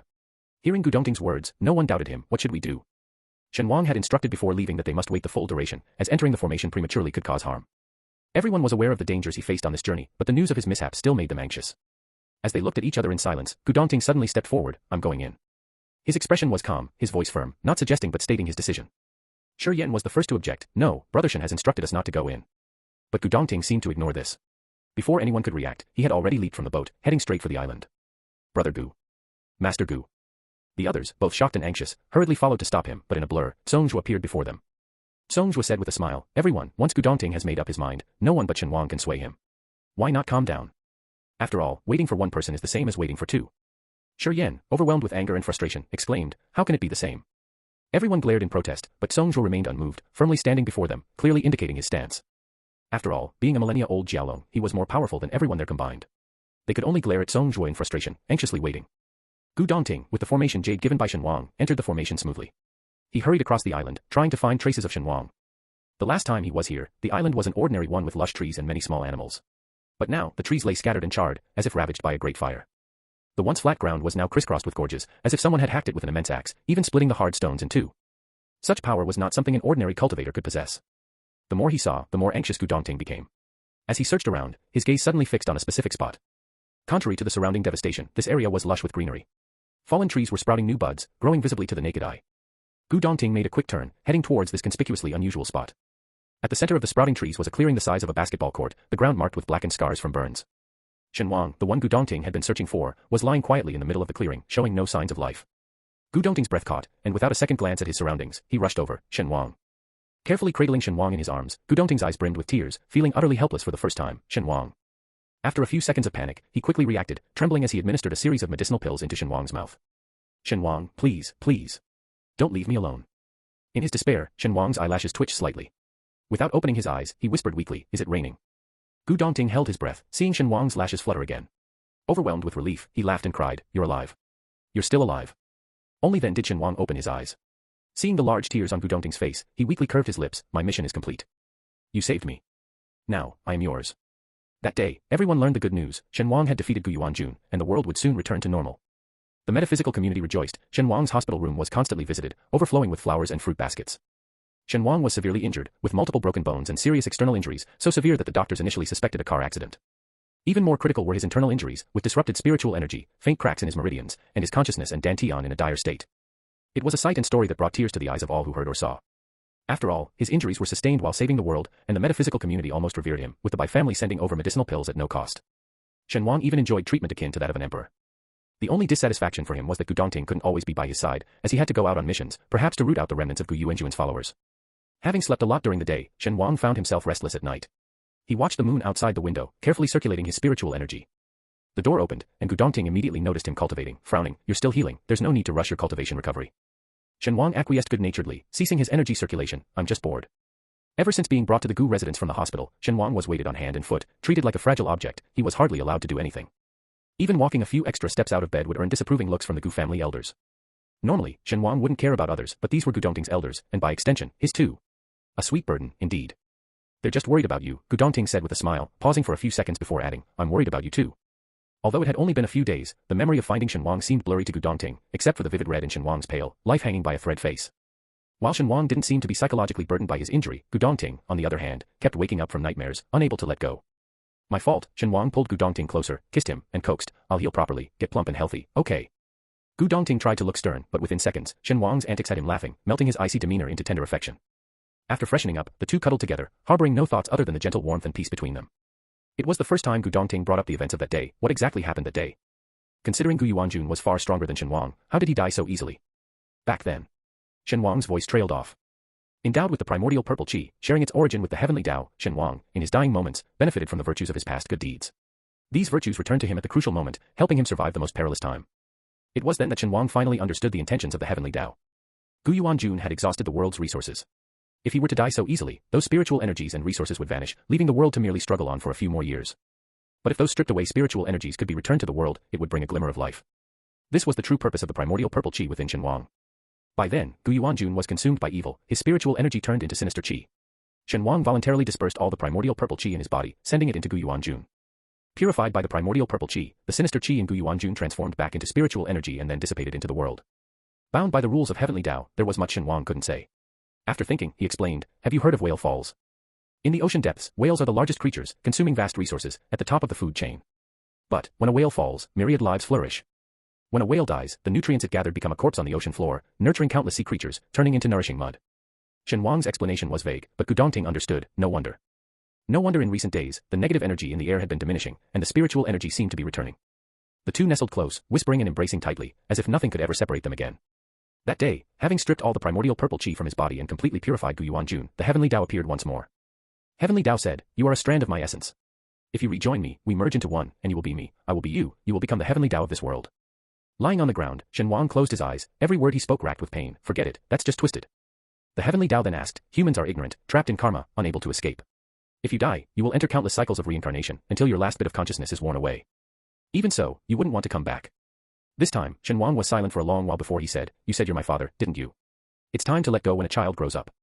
Your daughter-in-law is still waiting for me. He couldn't let Gu Dongting's last image of him be a corpse, therefore, he would survive. Strive to live on. In a half-conscious state, Shen Wang seemed to hear a sigh, and then something entered his body, stabilizing the chaotic spiritual energy within. Shen Wang slightly curled his lips, feeling that his brush with death had not been in vain. He thought he would lie as a corpse for 7 days, but it wasn't long before Gu Dongting came to him. In that moment, Shen Wang thought. Perhaps, Gu Dongting was also his obsession. Only Gu Dongting's obsession manifested as a tear mole under his eye, while his own became a bond in his heart. From then on, through life after life, they would be concerned for each other, inseparable forever. Chapter 178, Side Story 1. As Shen Wang had predicted, after losing their strongest support in Gu Yuanjun, his subordinates, who were of mediocre strength, quickly became disorganized and scattered. The special department immediately collaborated with metaphysical practitioners from various countries for a global cleanup.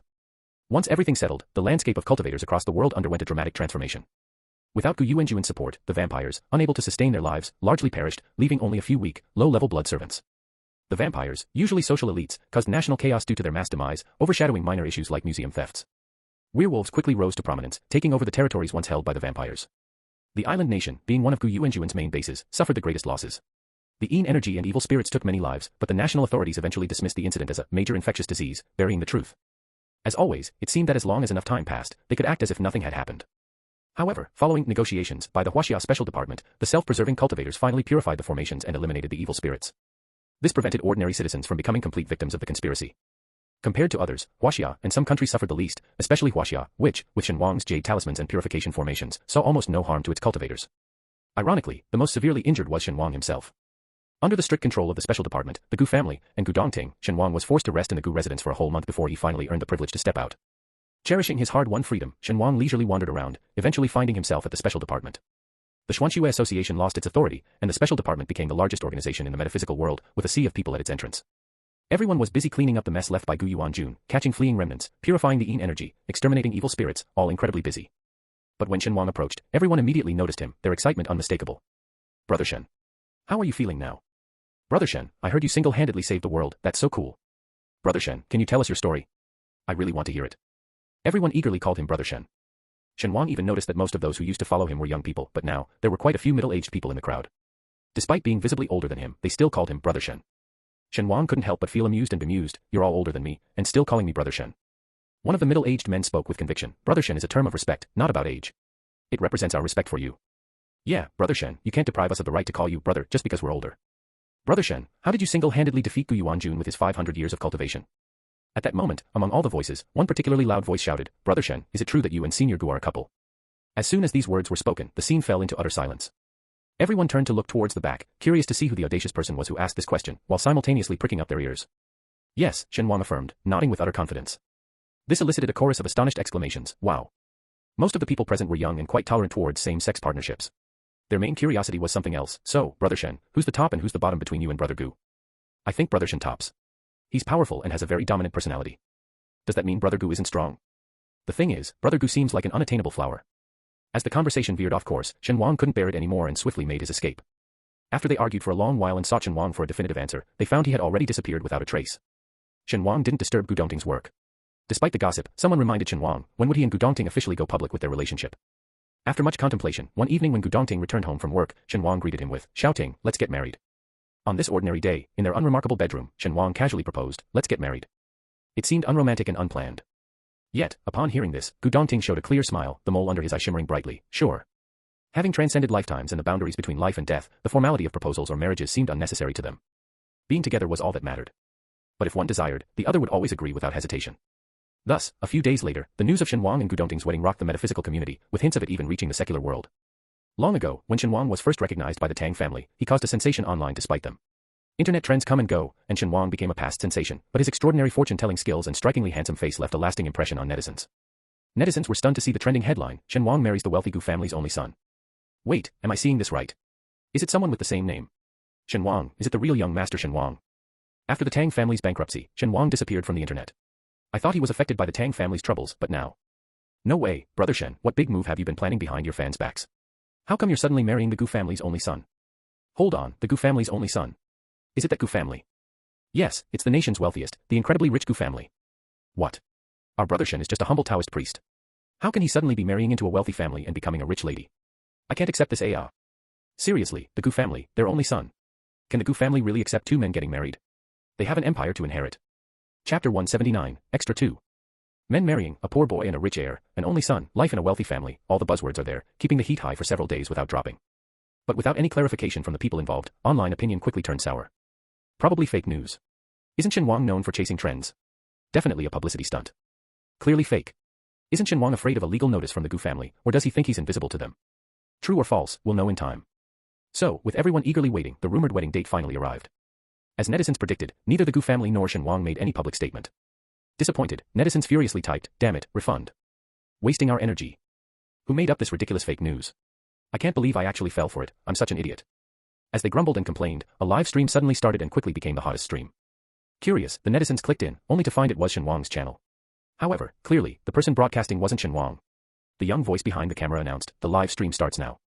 The live stream showed a classic Chinese wedding scene, grander and more luxurious than the usual. Netizens were baffled and about to inquire about the situation when someone exclaimed, wow, is this a wedding scene? Could it be Shen Wang is really getting married? No way. The more they watched, the more astonished everyone became. Wait, isn't that the young master of the Lin family from the capital? He's attending Shen Wang's wedding. The Lin family's young master is nothing. Did you see that old man who just flashed by the camera? He's our company's chairman. Although the Gu family is wealthy, his presence is still a shocker. Wasn't that fleeting figure the Liang siblings?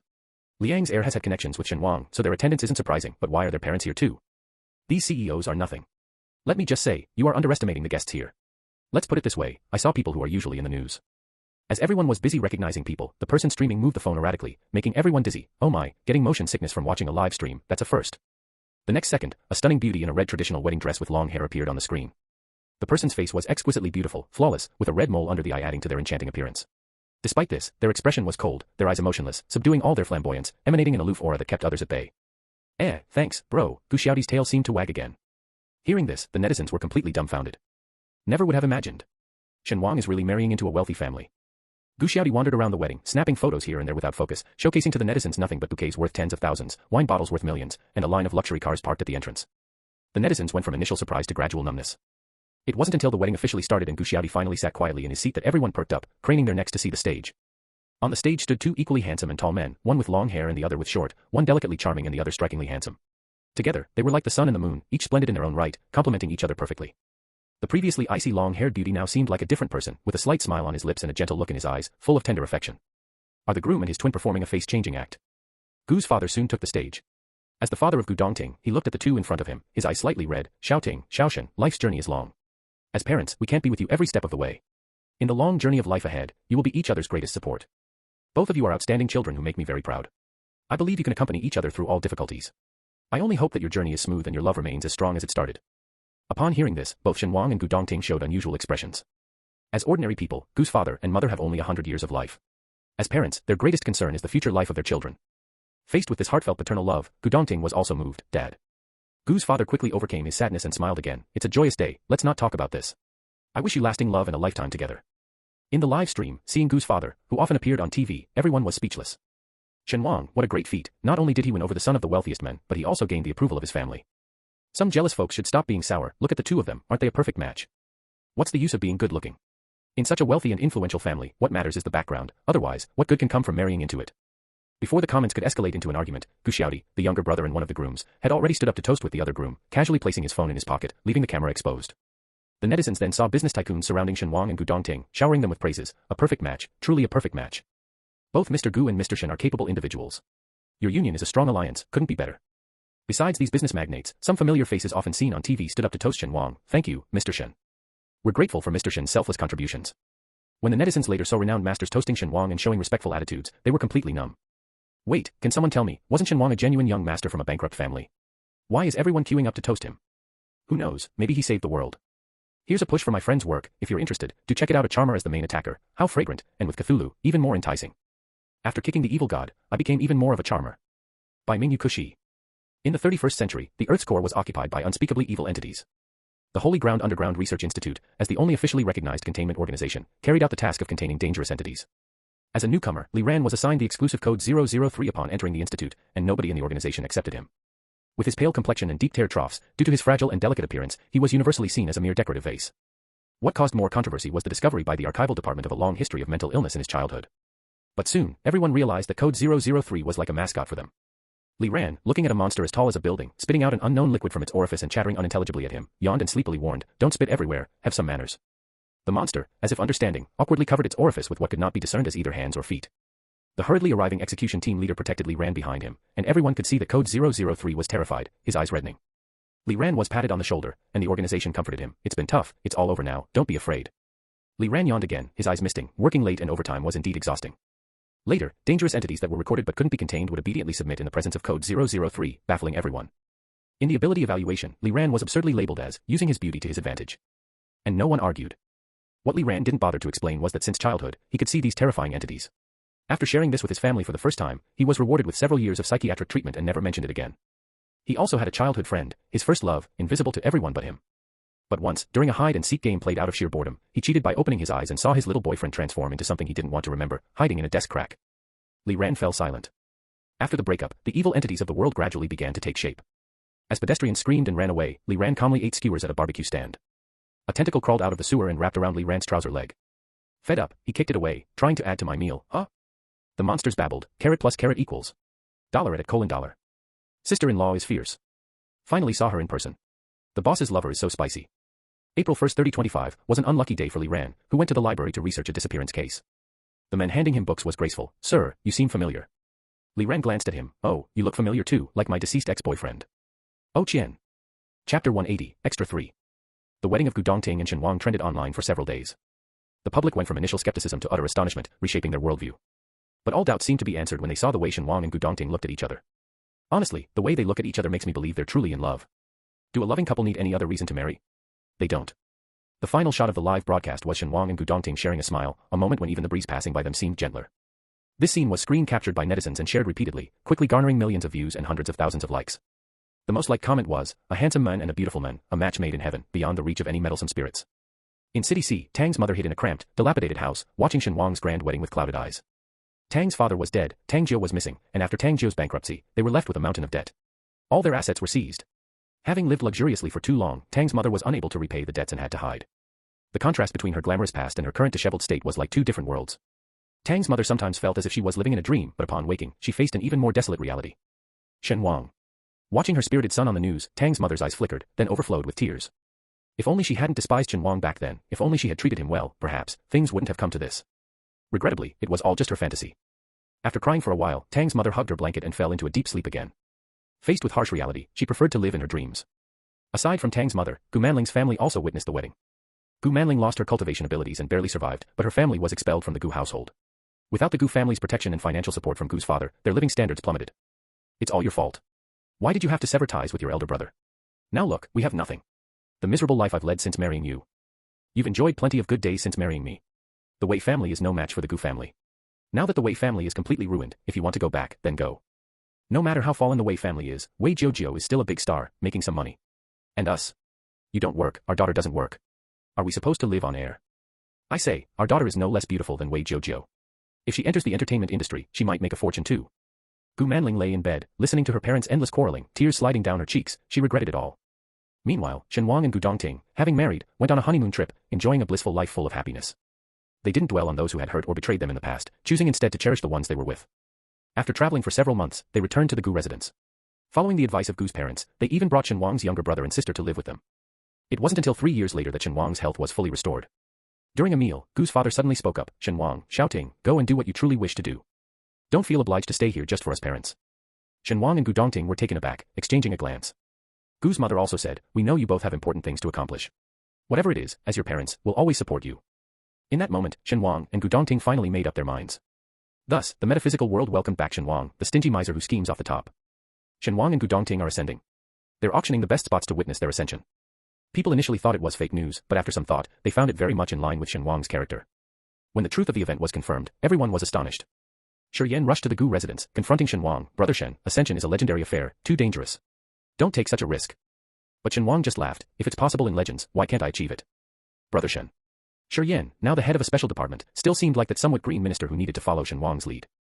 A small world isn't isolated, like a series of ponds.